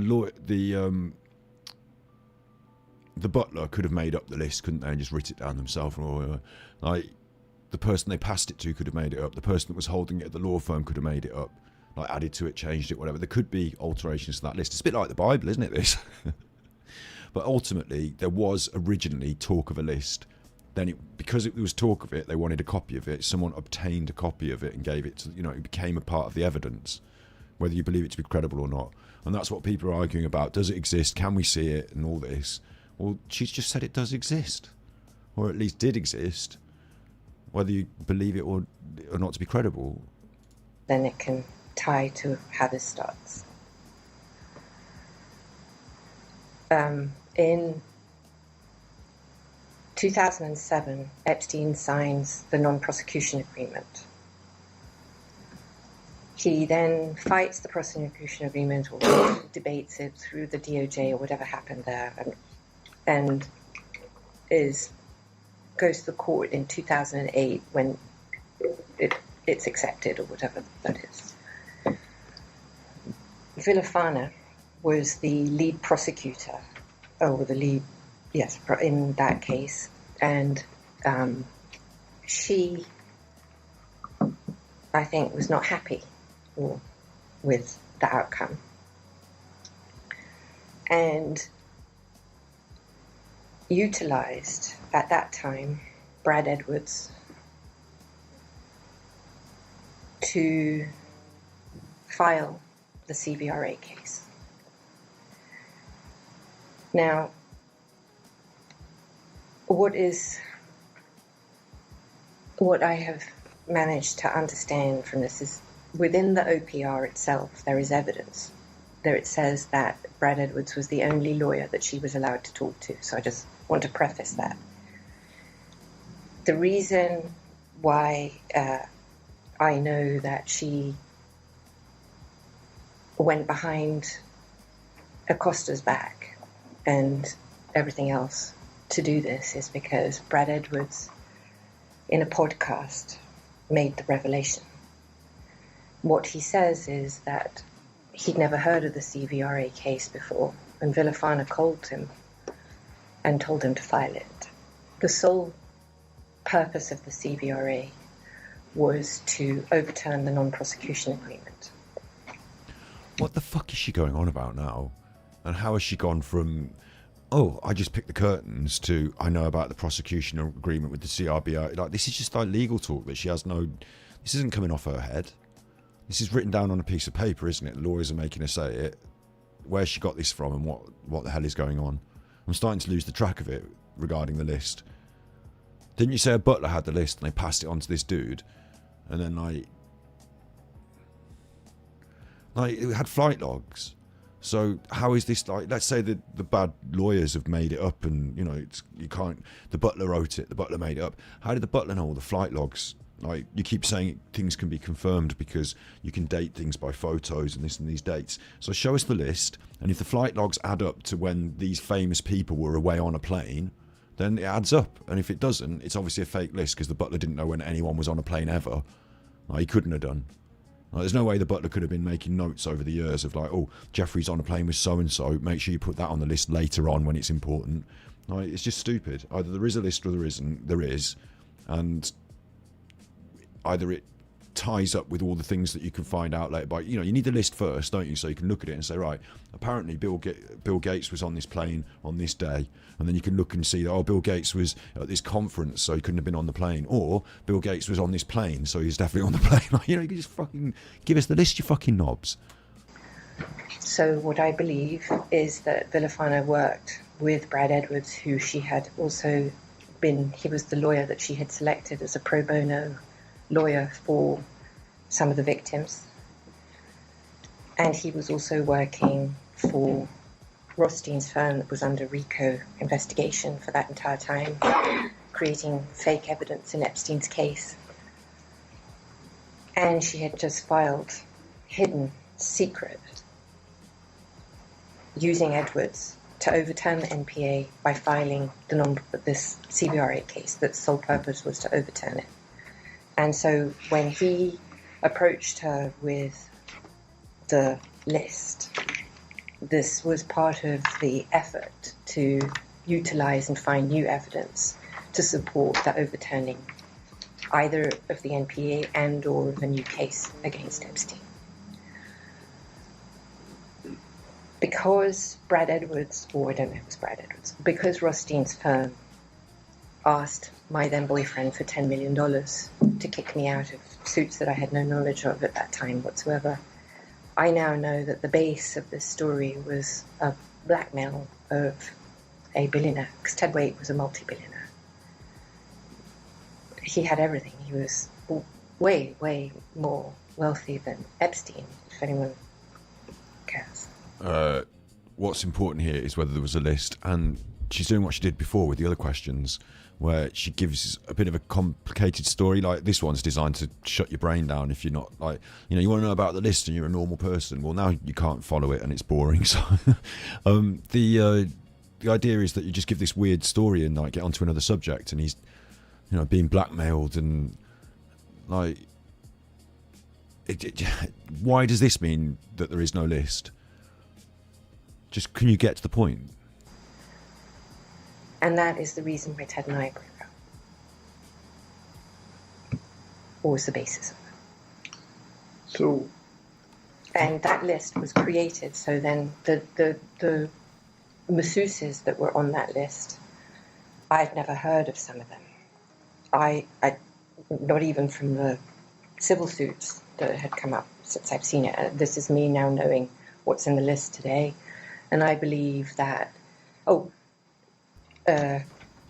you just said the list, what's in the list today. Me now knowing what's in the list today.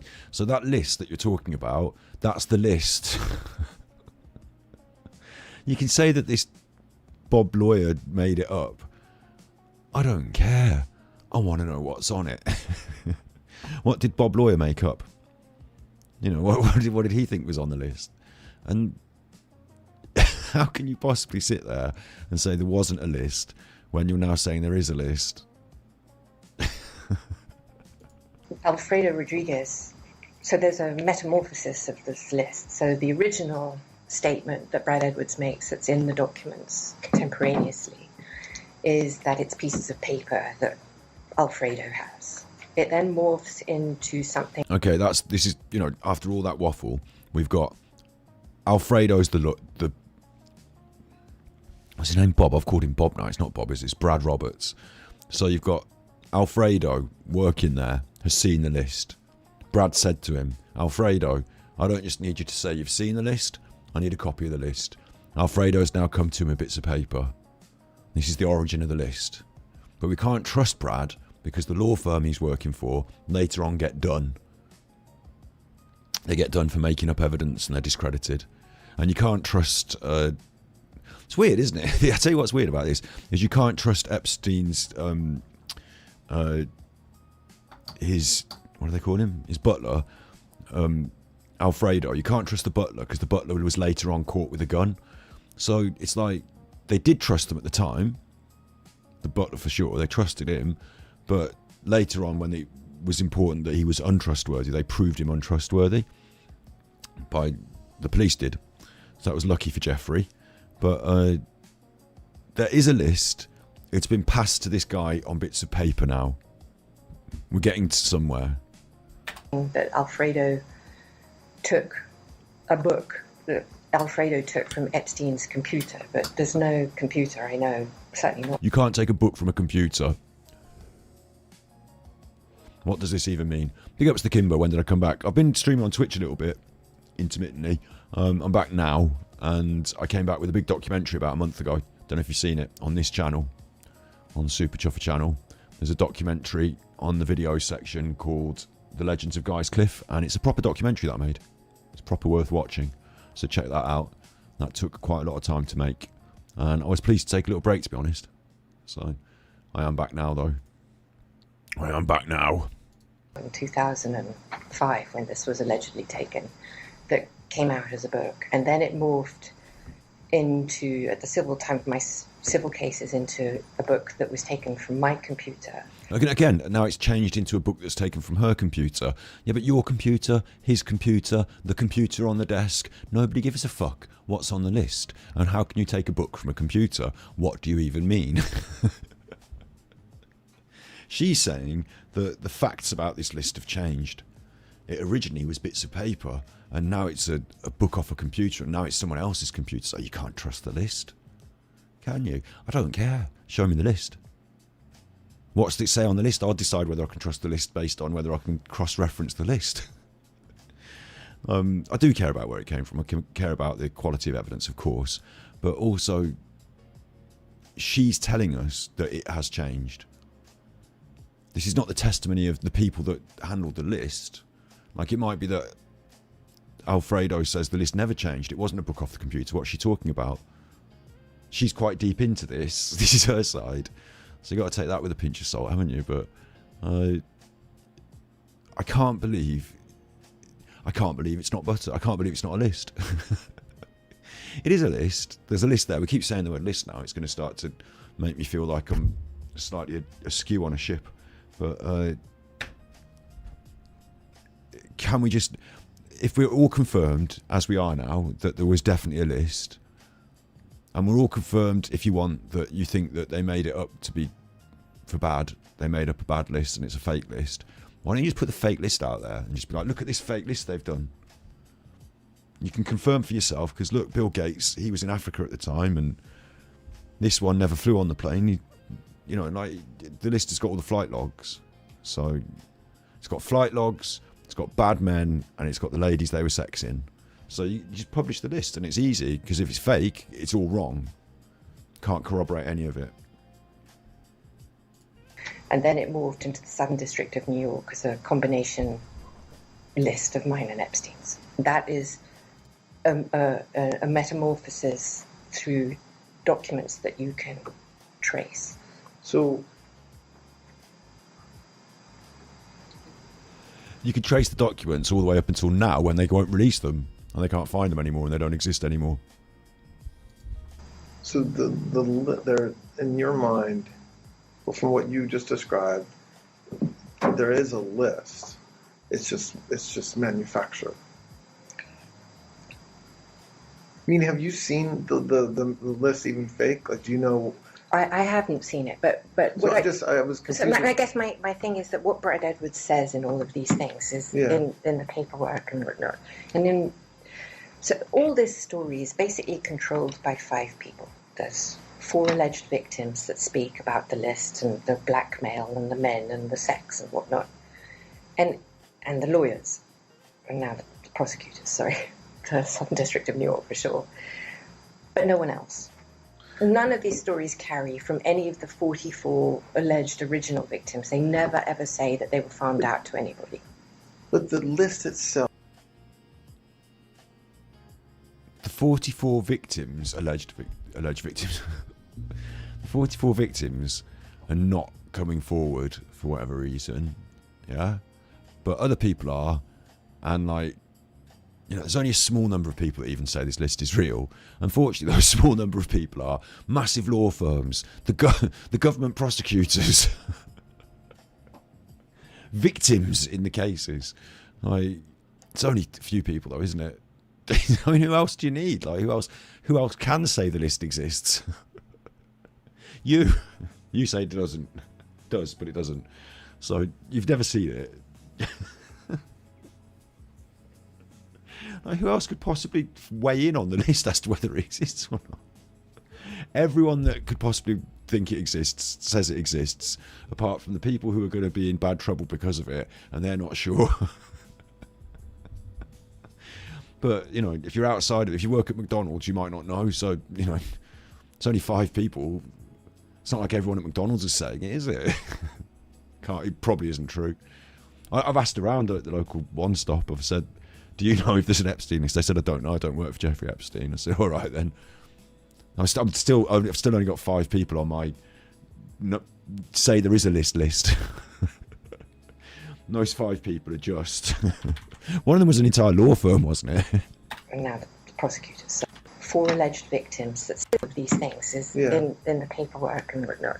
And then, so all this story is basically controlled by 5 people. 5 people. There's 4 alleged victims that The 4 alleged victims, that's 4 people. speak about the list and the blackmail and the men and the sex and whatnot. And the lawyers. And the lawyers, who are person 5. And there's quite a lot of those. That's more than one person, but yeah. And now the prosecutors. And now the prosecutors, so 6. Like, and the media, could throw them in, couldn't you? And the people, there's people that are talking. I'm talking about it. There's me. The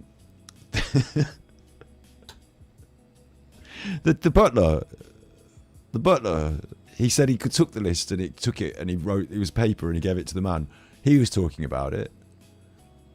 Obviously the FBI now, you're talking about it, Ghislaine. Jeffrey's not talking about it anymore. Prince Andrew doesn't talk about it much. 1, 2, 3, 4, 5. The lawyers.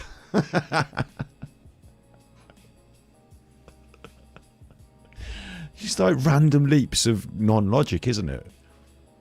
Just like the weirdest answer I've ever heard about this list. Whose idea was this? This was somebody's idea to say this as well. I don't think this was like just an off-the-cuff.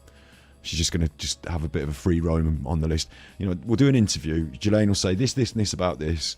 When it comes to this list, which they're probably going to talk about, just let her go. She'll have it. I can't. You know, we've had a long night doing the lawyering today. We briefed her enough.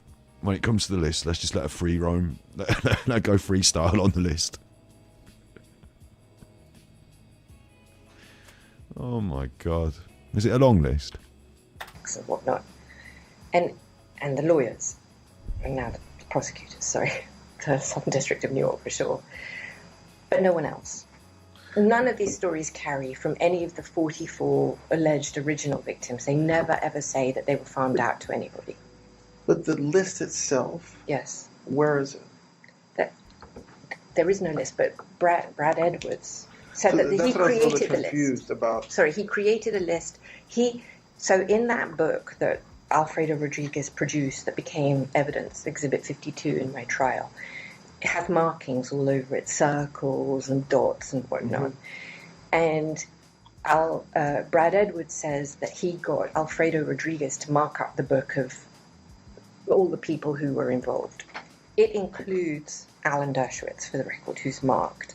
I don't remember what it does with Donald Trump. I don't. What book now? She said it got a book off a computer, but now we're talking about a book that got put into evidence. Like, we get increasingly more specific. She's about to mention Donald Trump. Like, she had people's names who are marked. Now there's a non-existent list that exists in a book. All the people who were involved. It includes Alan Dershowitz, for the record, who's marked. I don't remember what it does with Donald Trump. I don't know. You'd have to look. I don't have it. But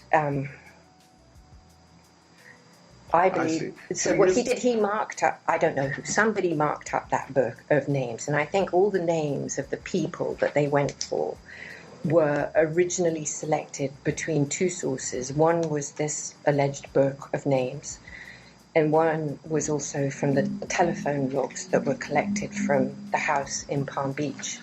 And just to finish it off, there is a note. I have some papers for you if you wanted them, where Brad Edwards says that he has a list of 25 men that he got money off. So Yeah, but Brad Edwards saying that he's got a list of 25 men that he got money off doesn't necessarily mean. In fact, like Brad Edwards could have a fucking shopping list as well. It doesn't mean that there isn't an Epstein list. Like Brad Edwards is allowed to have more than one list. So the list that everybody, the black book, the list.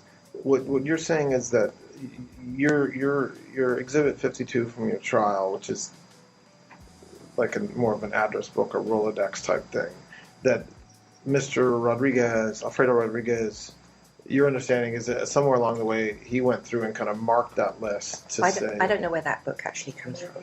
Okay. I don't know what that book is.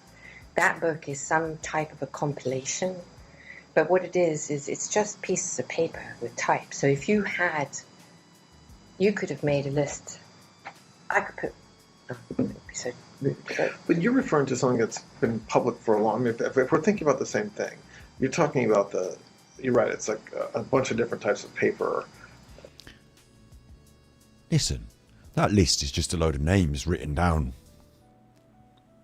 So, what, the list in the book that I want? Yeah, the list in the book that you want, it's just a load of people's names just written in an order, really, on paper. So, yeah, that's the list, isn't it? Yeah, it's just, it's on paper and it's just names.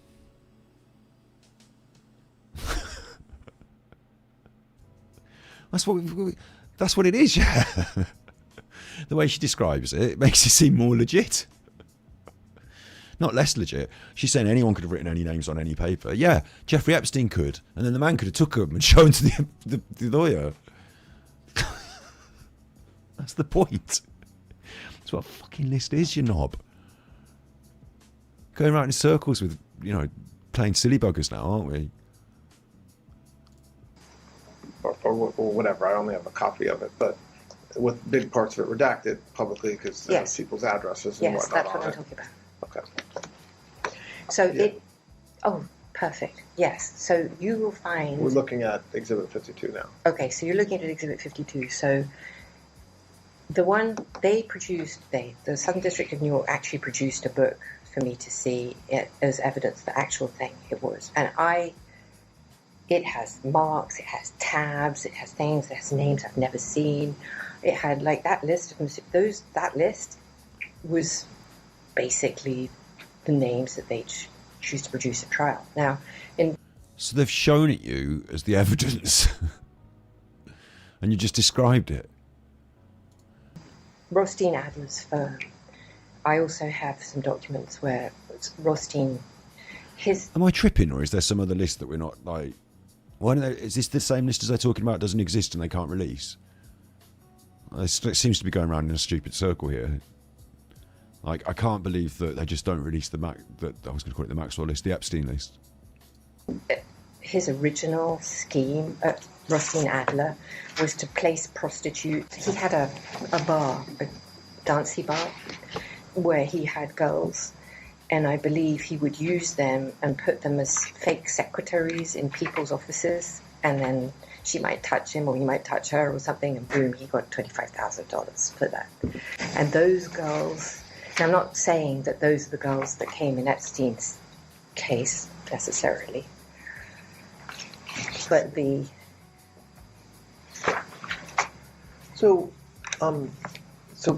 but again, so we're separating the evidence that came in at your trial and what you just talked about with Brad Edwards and Mr. Rodriguez.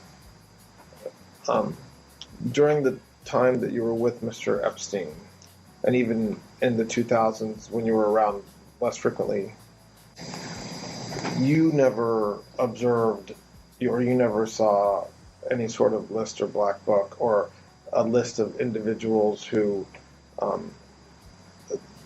linked to certain masseuses or Absolutely anything not. like that. Absolutely no.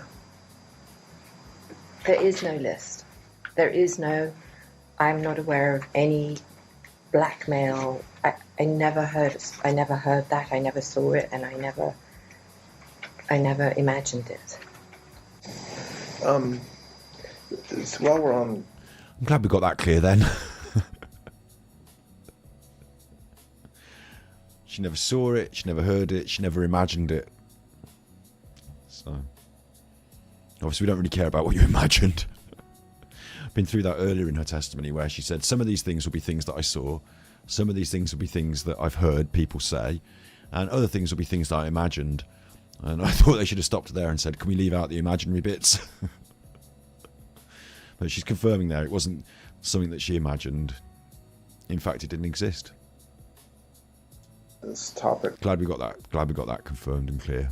Just, and again, I know we're jumping around. We've been going at it for a while, so I apologize. But there's recently been reports about a birthday book that you assembled for Mr. Epstein, I think for his 50th birthday in 2003. That's true. It's true because it's all coming out, and I definitely think we should do a stream where we look at that, the birthday book. You know about that. So,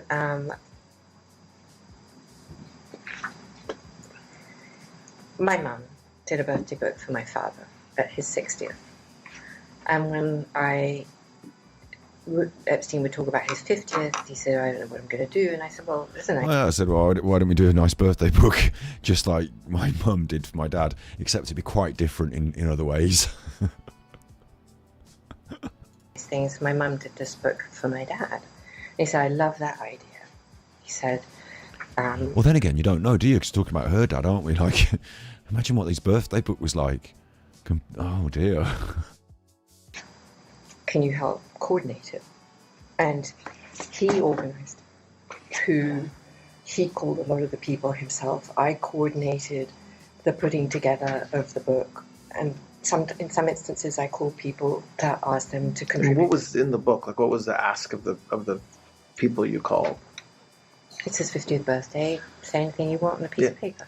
Okay. I mean, nothing more than that. I mean, it was an obvious question, but you basically, his folks were invited to send something to you to celebrate his birthday. Yes, to say happy birthday with, like, have a wonderful day or something else. There was no ask. But I wasn't responsible for everybody in that book, and there were people that he would ask himself to contribute. And do you remember specific names of individuals who did send letters or who did contribute? Donald Trump. I wonder if this is right, where she's saying he didn't, like, he was responsible for the contributions. Like, you could argue that, like, some of these people are quite, they're more friends with Epstein than they are friends with her. So her ringing them out of the blue and saying, can you send me a letter for Jeffrey's birthday? Like, they might not know, like, but he might want to do the direct, hey, doing this little project, just, I'll put you on to Ghislaine. But it's supposed to be a surprise for his birthday. My gut says that she did it all and handed it to him as a surprise, because that's what you do with a birthday book like that. Like, it seems really weird to say to him, for your birthday, what would you like? How about this book? And can you ring all the people and arrange it? Like, it seems really weird. Like, it's a surprise gift for his 50th, isn't it? So she's distancing herself from that, but I think her sticky paws are all over it. It's been so long. I want to tell you that I don't remember. I honestly don't remember. The article talks about several names, but including the focus of the article, which is on Donald Trump. Do you remember President Trump submitting a letter or a card or a note? I don't. Do you think the articles? Well, do you remember seeing that book or any portion of the letters in your discovery in New York? Yes. Okay, what do you remember seeing? I remember there was some portions of that book, but what surprised me, what surprised me was how few there were, because I thought if you had those, where are the rest? There was none of Mr. Trump. In your discovery? In my discovery, sorry. President Trump, there was nothing from President Trump. And do you remember, but separate and apart from your discovery, do you remember one way or the other whether President Trump submitted a letter for his 50th birthday? I do not remember. And the article that references the letter talks about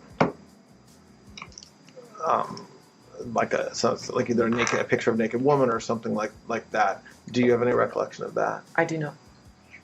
Wait, no, I don't. Oh, she was nearly going to say something else then. But just, no, I don't. It's easier for her to say she doesn't remember. We've been through this. She doesn't want to get caught in a lie. But she's not denying it, is she? She's not saying he didn't send in a letter. I remember the book. There was no Donald Trump in it. I'd remember if Donald Trump was in it. Just, I can't remember to that. No comment, Your Honour? Can't remember. Very short, very simple answers when it comes to Donald Trump again. Do you remember... So what do you remember seeing from your discovery around the book? Like you said, portions of it or some of the pages? What do you remember? I remember there were maybe... So I just want to say about the discovery that I had about... Maybe this is an exaggeration, I'm not sure, but in my mind it's about close to 5 million documents. It was a lot. And of that giant document dump that I received, I was only maybe as much as 30 to 35% I was never able to access. And this is documented at the court. And so I cannot say that I saw everything because I didn't. Yeah, okay. I just want you to know that. And I think that that was by design.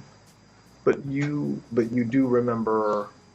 I do remember some pages. Seeing some pages I of do, that book. yes. Okay. Do you remember which pages you saw? Like from who had written those letters? Or no? I really don't remember, Okay. I'm sorry. So it's okay. Did you and or so the same questions we've asked about some other individuals, did you meet Bill Gates over the years? Yes. Because of your relationship with Mr. Epstein or separate? That one, well, I met Mr. Gates. I went to the TED conference. I went to TED conference and I actually spoke at the TED conference. Not the main stage, the sub stage. And I also gave several TEDx's. And I met him there, but we weren't friendly. And I actually did meet him because I knew I don't know if he was chief of staff or whoever, Boris. And I met him, I think, once. I may have met him actually at 71st Street. I may have once. I don't remember if I met him there or at a restaurant. I don't remember. And that would have been because of Epstein, because Epstein was friendly with Boris, and Boris. That's all I remember. Do you know whether Mr. Gates traveled with Mr. Epstein on his plane to any of his houses? So if that friendship was after, it was in the late 2000s, so if I met him, like I said, I went to Epstein's house maybe once or twice, and maybe I met him there, I don't remember. You don't remember meeting Bill Gates? You don't remember meeting Bill Gates? You never guessed what she was talking about in the TED Talks? Have a guess what she's going on about in the TED Talks? Have a guess what her TED Talks were about? You'll never guess. You might guess.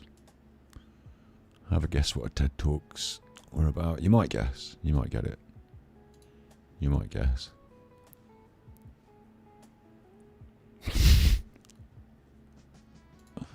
On the stage here, we have Ghislaine Maxwell, founder and president of the Terra Mara Project, a nonprofit whose mission is to create a global ocean community to protect and promote sustainable development of the ocean. Ghislaine is easily one of the smartest, most fascinating people I've ever met. This is proven by the fact that she holds a bachelor's and master's degree from Oxford University, is a private helicopter pilot, a trained EMT, a qualified ROV, which I had to look up what that was, and a deep worker submarine pilot, in addition to being fluent in 4 languages. This is what I had written down before I realized that she spoke at the UN. She doesn't come across like that in that interview, does she? With the very accomplished, actually, very capable. Kind of underestimate it when she's going, "Oh, I don't really know. I was just doing the curtains." 9 times since the last time I saw her. So, with that, I'd like to welcome Ghislaine Maxwell.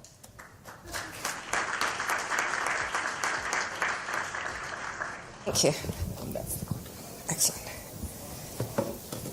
Good afternoon. I noticed that my speech today was leveraging technology to create a global ocean community. I'm going to change that on you, and I'm going to leverage technology to create a new country. Now, I know I speak with a funny accent, and so yes, I did say country, not company. So, with that, I'm the founder of an internet project called the Terramar Project. It's an ocean-based digital platform which I'm going to be talking to you about. I just want to go back briefly to talk to you about why I got involved in the ocean, and because I think it's important to have history. So I started diving when I was 9, having become passionate about the ocean, watching Jacques Cousteau on TV. And it led to a lifelong exploration around the ocean that ultimately ended with me becoming a deep worker submersible pilot.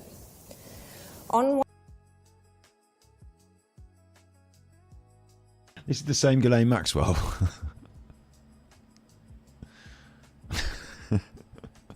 One of my first submarine dives, I was absolutely so excited. I thought, my goodness, I'm going to see a new sea creature. I'm going to be this amazing explorer. And off I was. I went down into the deep, and I went down to over 1,500 feet.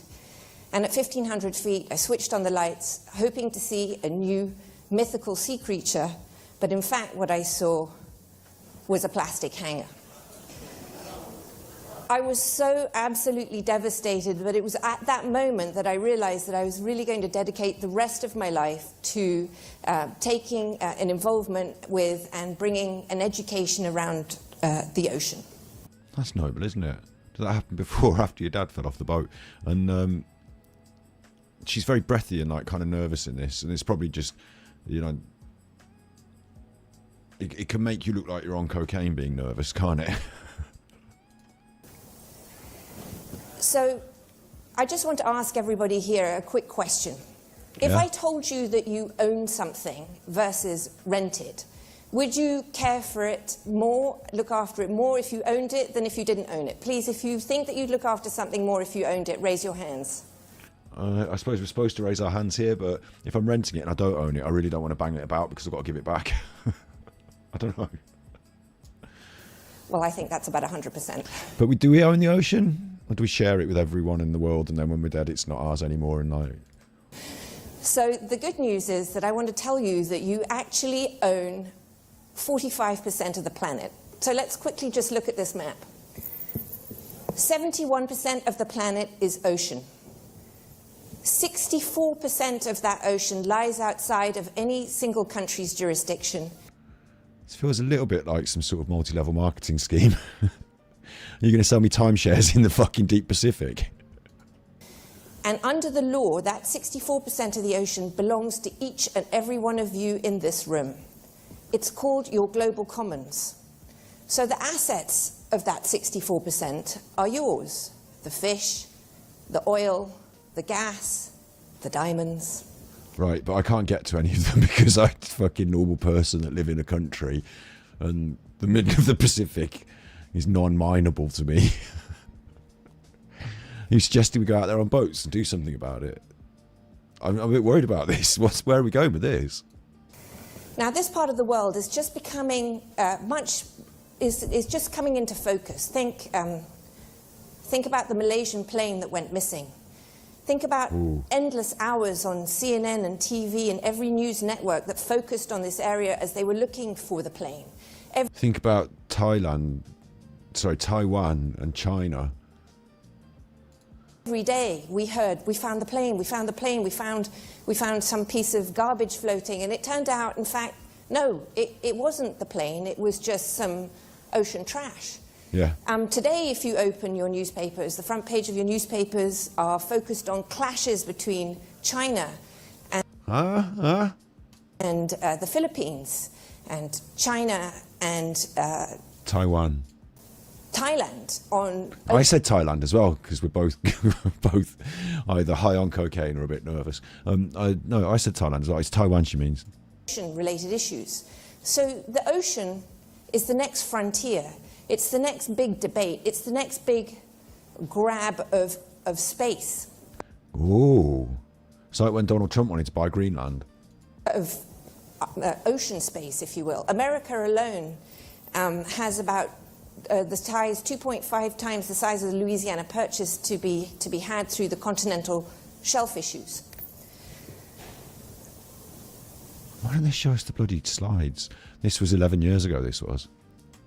Why is the ocean so important to us? Outside of the fact that under there lie millions of dollars or billions of dollars of assets and the fish, I'd like you all to take a... And other than the fact that under the ocean, there's billions and dollars of black gold, oil, and maybe some diamonds. And the fish.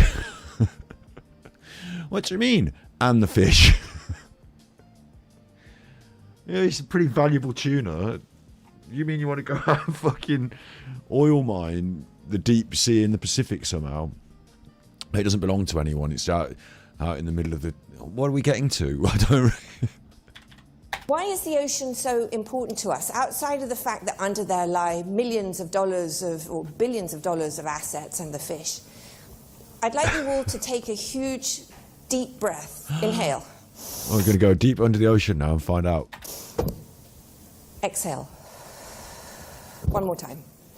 Or is it because it does something with the oxygen in the atmosphere? It's important because of the atmosphere. That second breath was created for you by the ocean. It also creates 98% of our rainfall, and it drives and controls all of our weather. Right. So if it's unhealthy or is in trouble, we can understand that it has a net knock-on effect on how we live our lives today. If the ocean is unhealthy... Right. This was very vague. That's how she does her answers in that interview that we've been watching. We are still watching. Is if the ocean is unhealthy...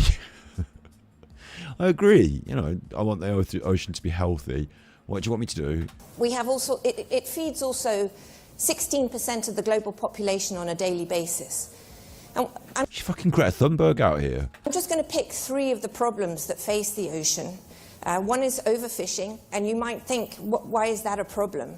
It's because... I know it's a bad problem. If you take out the largest fishing net in the world today, the mouth of it alone can hold 12 Boeing 747s in its mouth. Whoa. And you can imagine how much fish that thing can just suck up. And the issue with overfishing is that it is removing key species from the ocean that the ocean... I agree. ...needs to be productive.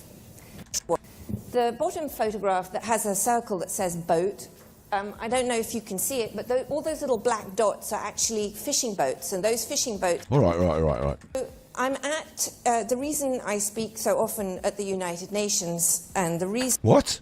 Why I created this digital platform, and the reason why I'm here talking to you, is because this September, the United Nations are voting to create a new set of goals called the Sustainable Development Goals that are replacing a set of goals that were created in 2000 called the Millennium Development Goals that focused on important issues such as HIV and malaria.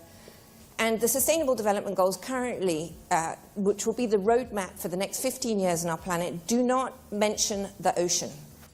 Okay, so you want to pressure the United Nations to have a sustainability roadmap for the ocean? That sounds fair enough. It feels like somewhere behind the scenes here, there's some sort of big money tap that, like, you know, you can get, like, if we can get the Terramar project to be the United Nations #1 ocean charity or whatever, then the money's coming in, and, like, you know, I don't know, like, it feels weird. Like, is she really an evangelical ocean? Like, maybe she feels bad for polluting the ocean with her. Don't. Maybe she feels bad that when her dad... Look. What the fuck? I didn't know anything about this, and now I do a bit. 11 years ago, she was doing TED Talks for the Terramar project, and she she captained submarines. She's been doing it for ages. She's an underwater aquamariner. Hang on, let's have that. Come on. It's my stream, I'll do what I like. First time in widescreen, someone would probably put this on the internet for us. Aquamarina.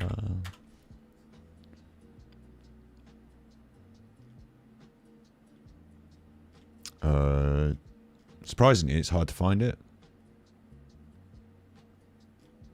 It's like some film, like some modern film. It's not what I'm looking for at all. What?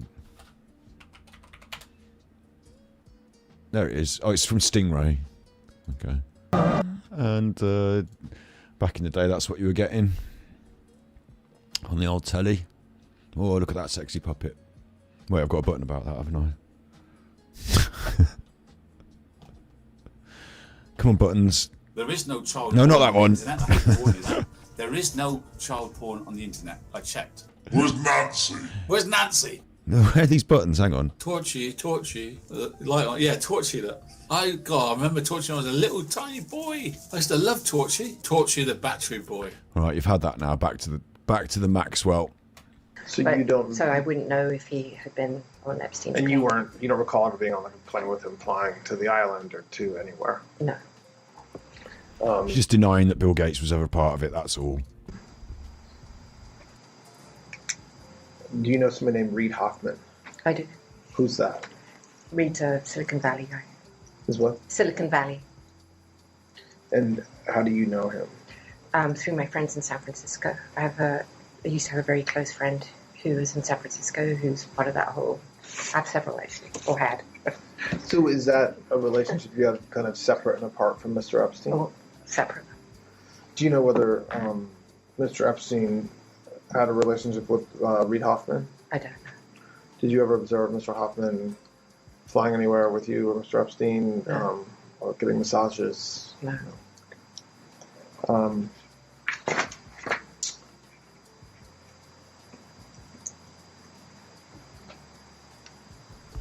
Did anyone get a massage? Because you had to hire like 600 masseuses, didn't you, one year? And then all these men were there. Did anyone get a massage?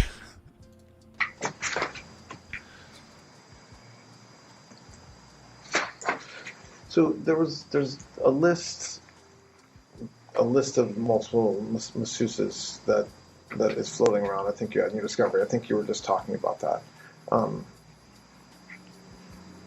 That list. Do you know how that list was created?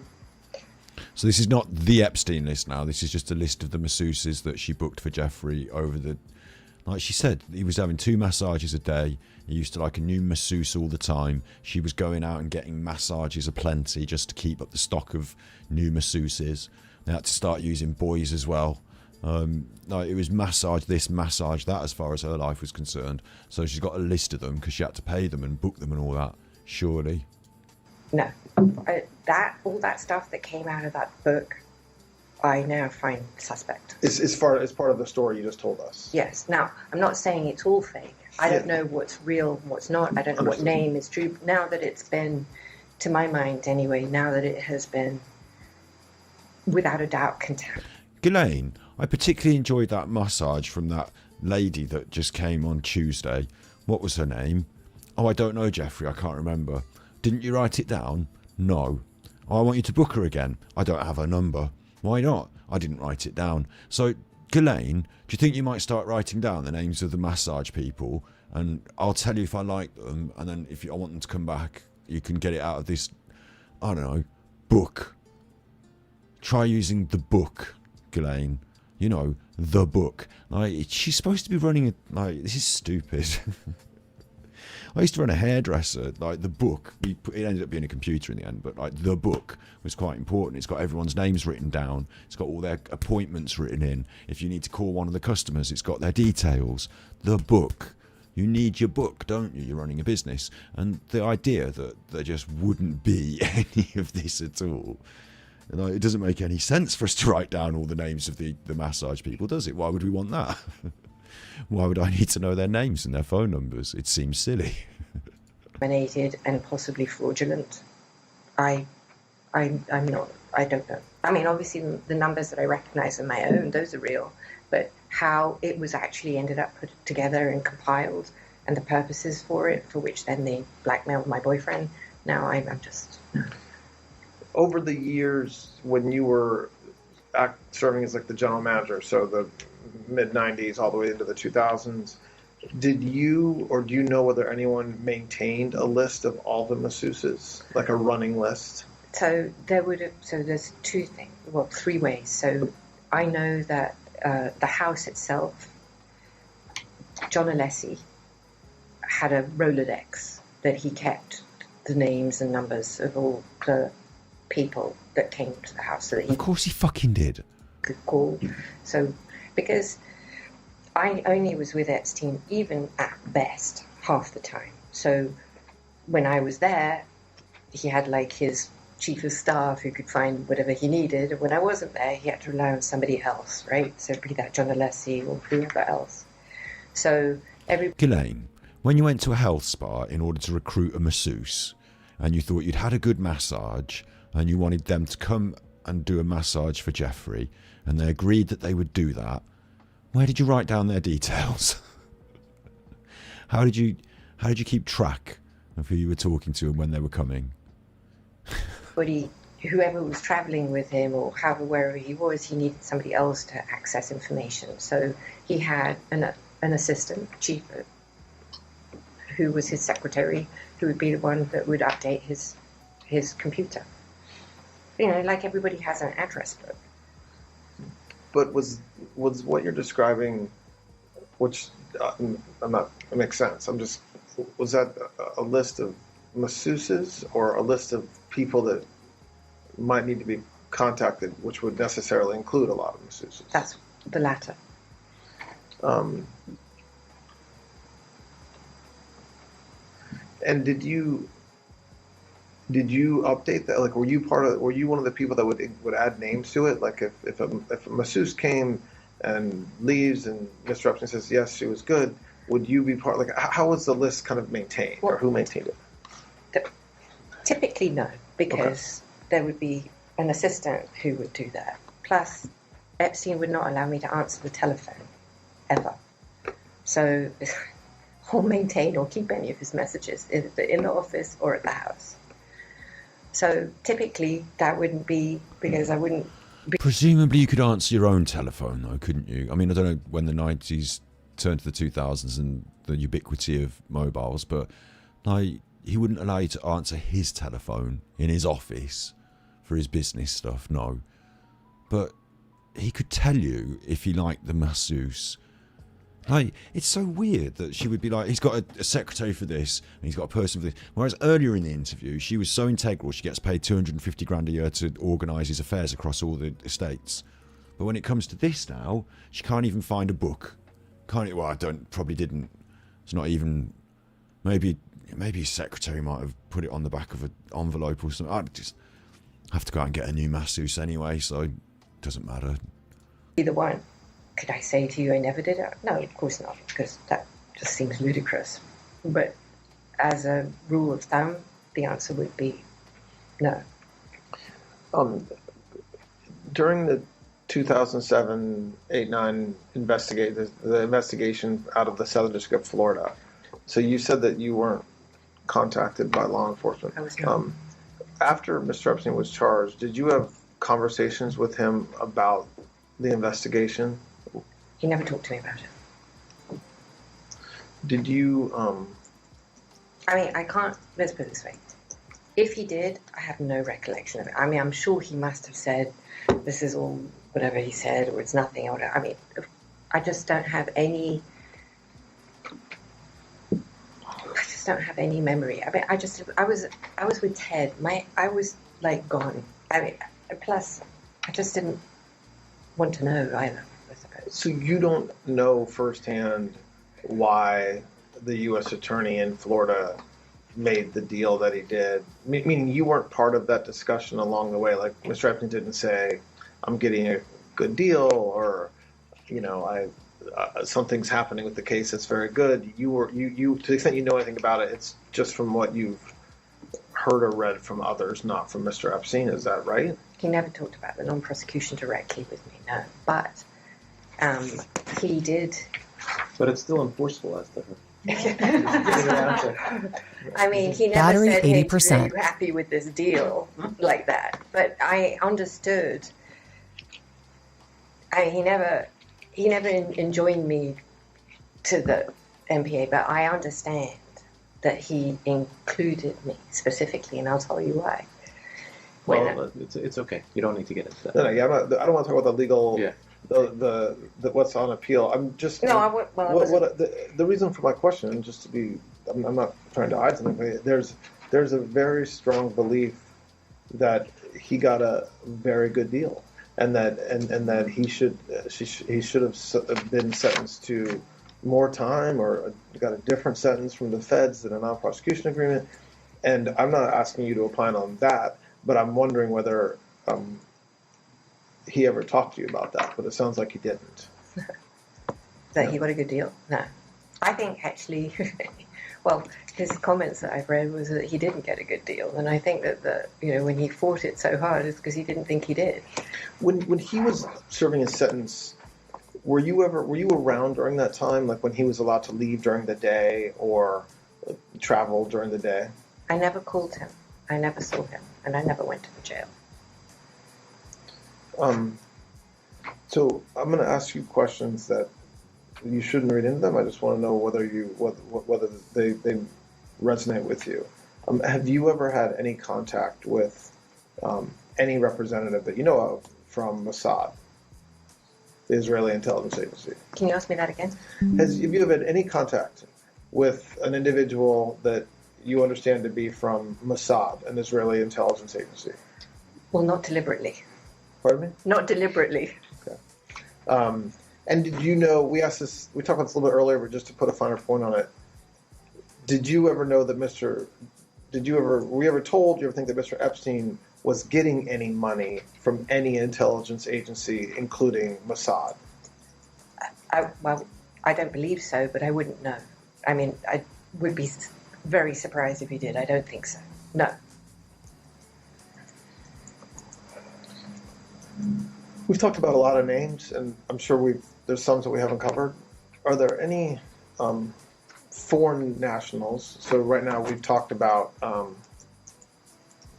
some British, the royal family a little bit, and maybe high society folks in Britain. Were there any international businessmen or politicians that had a very close relationship or a close relationship with Mr. Epstein that we haven't already talked about? Off the top of my head, I can think of Ehud Barak. I was about to say, well, like she's ever going to just grass someone up here. Like, yeah, here's someone that you want to take a good look at. But obviously she's got a shit list, hasn't she?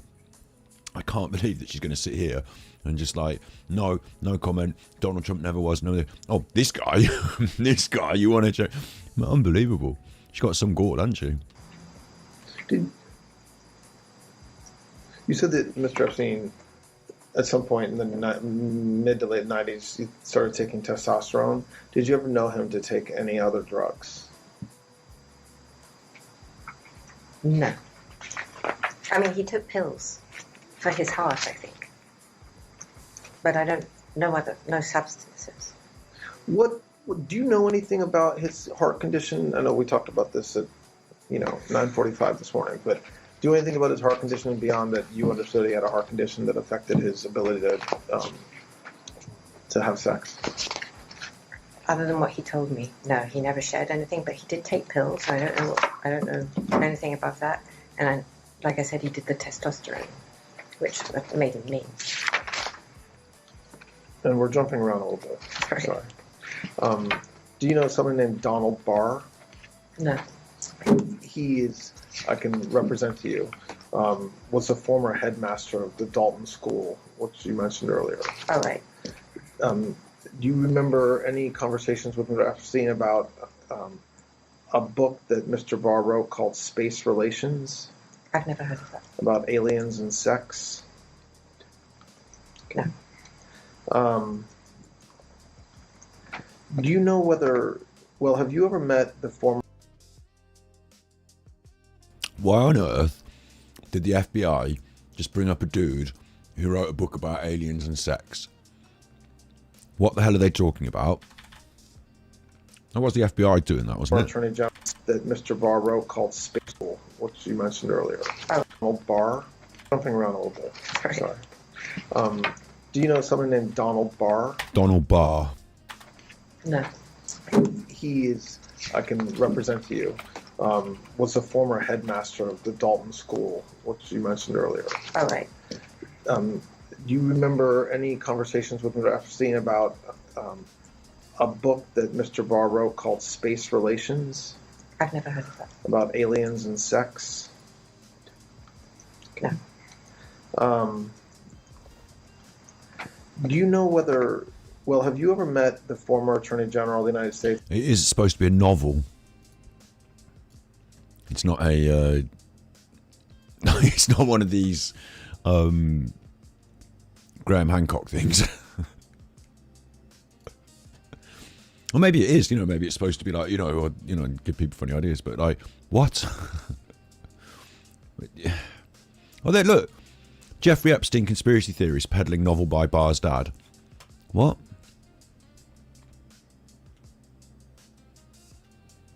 A little-known science fiction book penned by the late father of U.S. Attorney General. What?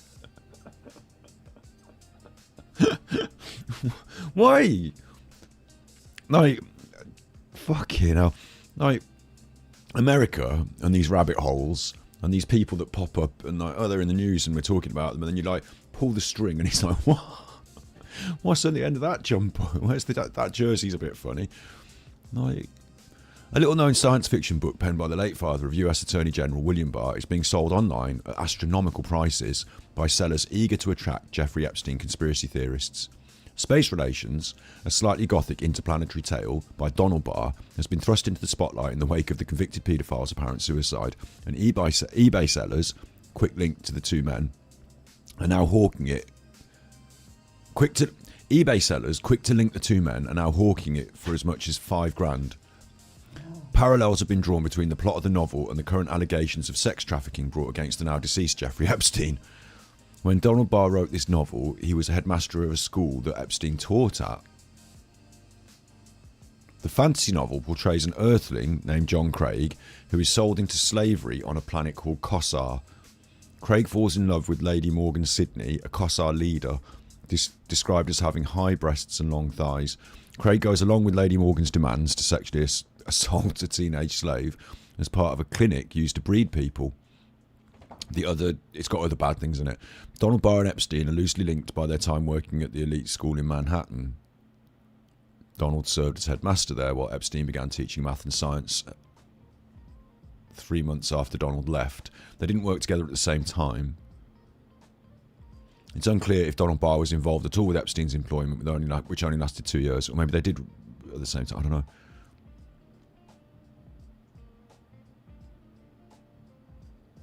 Donald Barr published Space Relations in 1973, a year before resigning from Dalton over budget priorities and his disciplinarian approach to substance abuse.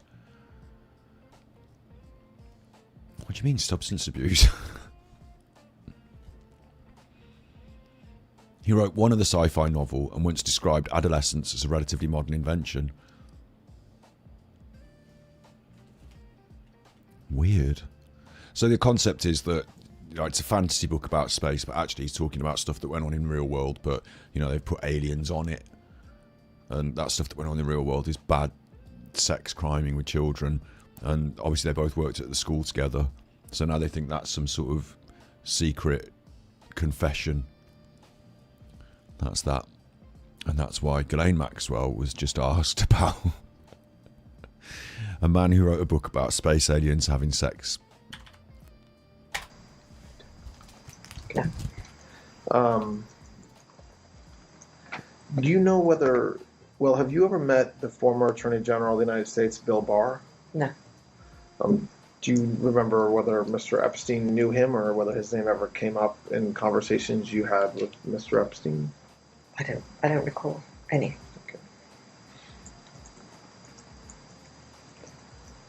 Did you have a relationship, or no? I'm using relationship, and I appreciate you don't like that word. Did you know Mr. Epstein's brother, Mark Epstein? Yes. How did you know him? Through Jeffrey.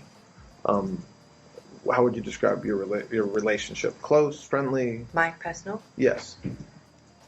Not that close, but friendly enough. I mean, How was Jeffrey Epstein's relationship with his brother Mark, from what you observed? I mean, they were brotherly, but I think that I don't know. There are periods when they were closer, and then when they weren't. I think sometimes Epstein found his brother irritating. And I think I know the answer, just given what you just said about Bill Barr, but did you ever hear any from Mr. Epstein or anybody else that Bill Barr had any role in Mr. Epstein getting a good plea deal in Florida, or any role in that process with Mr. Acosta? I never heard that. I think you said this in an interview, but if I'm wrong, forgive me. Do you have a view of Mr. Epstein, of whether he committed suicide or whether something else happened?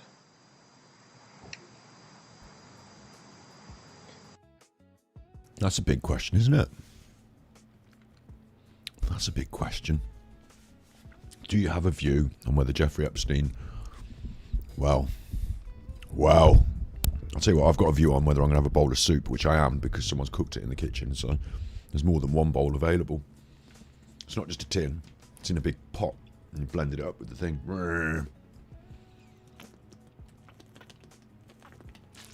So I'm getting peckish now. I fancy a bowl of soup. What does Ghislaine think about...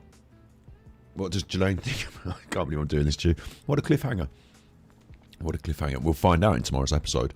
Well, tomorrow's Friday, so I may be convinced to go on battery exhausted. Maybe. And at the weekend, I want to play some video games, and I've got a video to edit. And we're back on Monday here, probably Monday here, to find out what she thinks about what happened with that. A couple more streams in this, and we'll carry on rolling with streams. I'll keep streaming. How'd you like them apples? Nice chilled apples. Nice chilled apples. You've been good. Thank you very much, Red Fan, for the gift on the coffee. I need to make sure I fix whatever's going on with the... yeah, all right, dog. All right, hey. I need to fix whatever's going on with the Stream Deck and the OBS. But yeah, another cool Epstein, interesting Ghislaine dog. I'm not now. All right, now. Oh, yeah, now.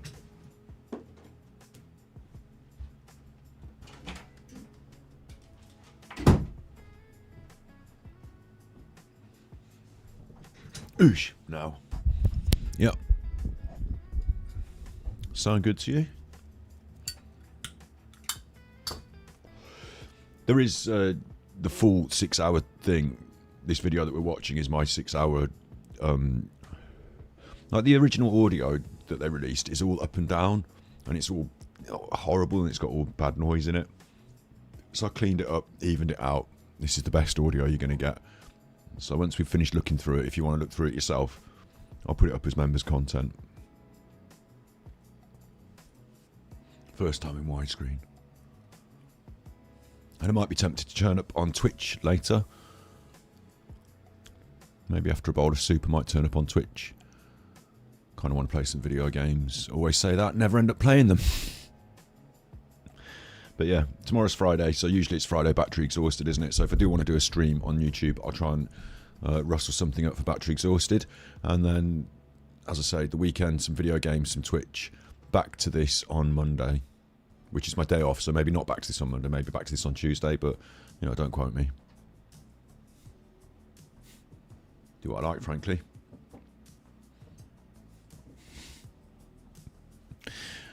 I would ask you how you think Ghislaine's done today, but, like, bloody hell. Bit of a weird one. I'll play you out with... where is she with the... And I say to myself, how is it possible How is it possible that a roadmap... You be good, and if you can't be good, I'm taking you out to the middle of the South Pacific to not smuggle anything in a submarine paid for by mad charity money from ocean cleanup projects. for sustainability of our planet, of which 71% of our planet is ocean, does not contain the word ocean. And so I thought to myself, that's just mad. And for the next generations that come after us,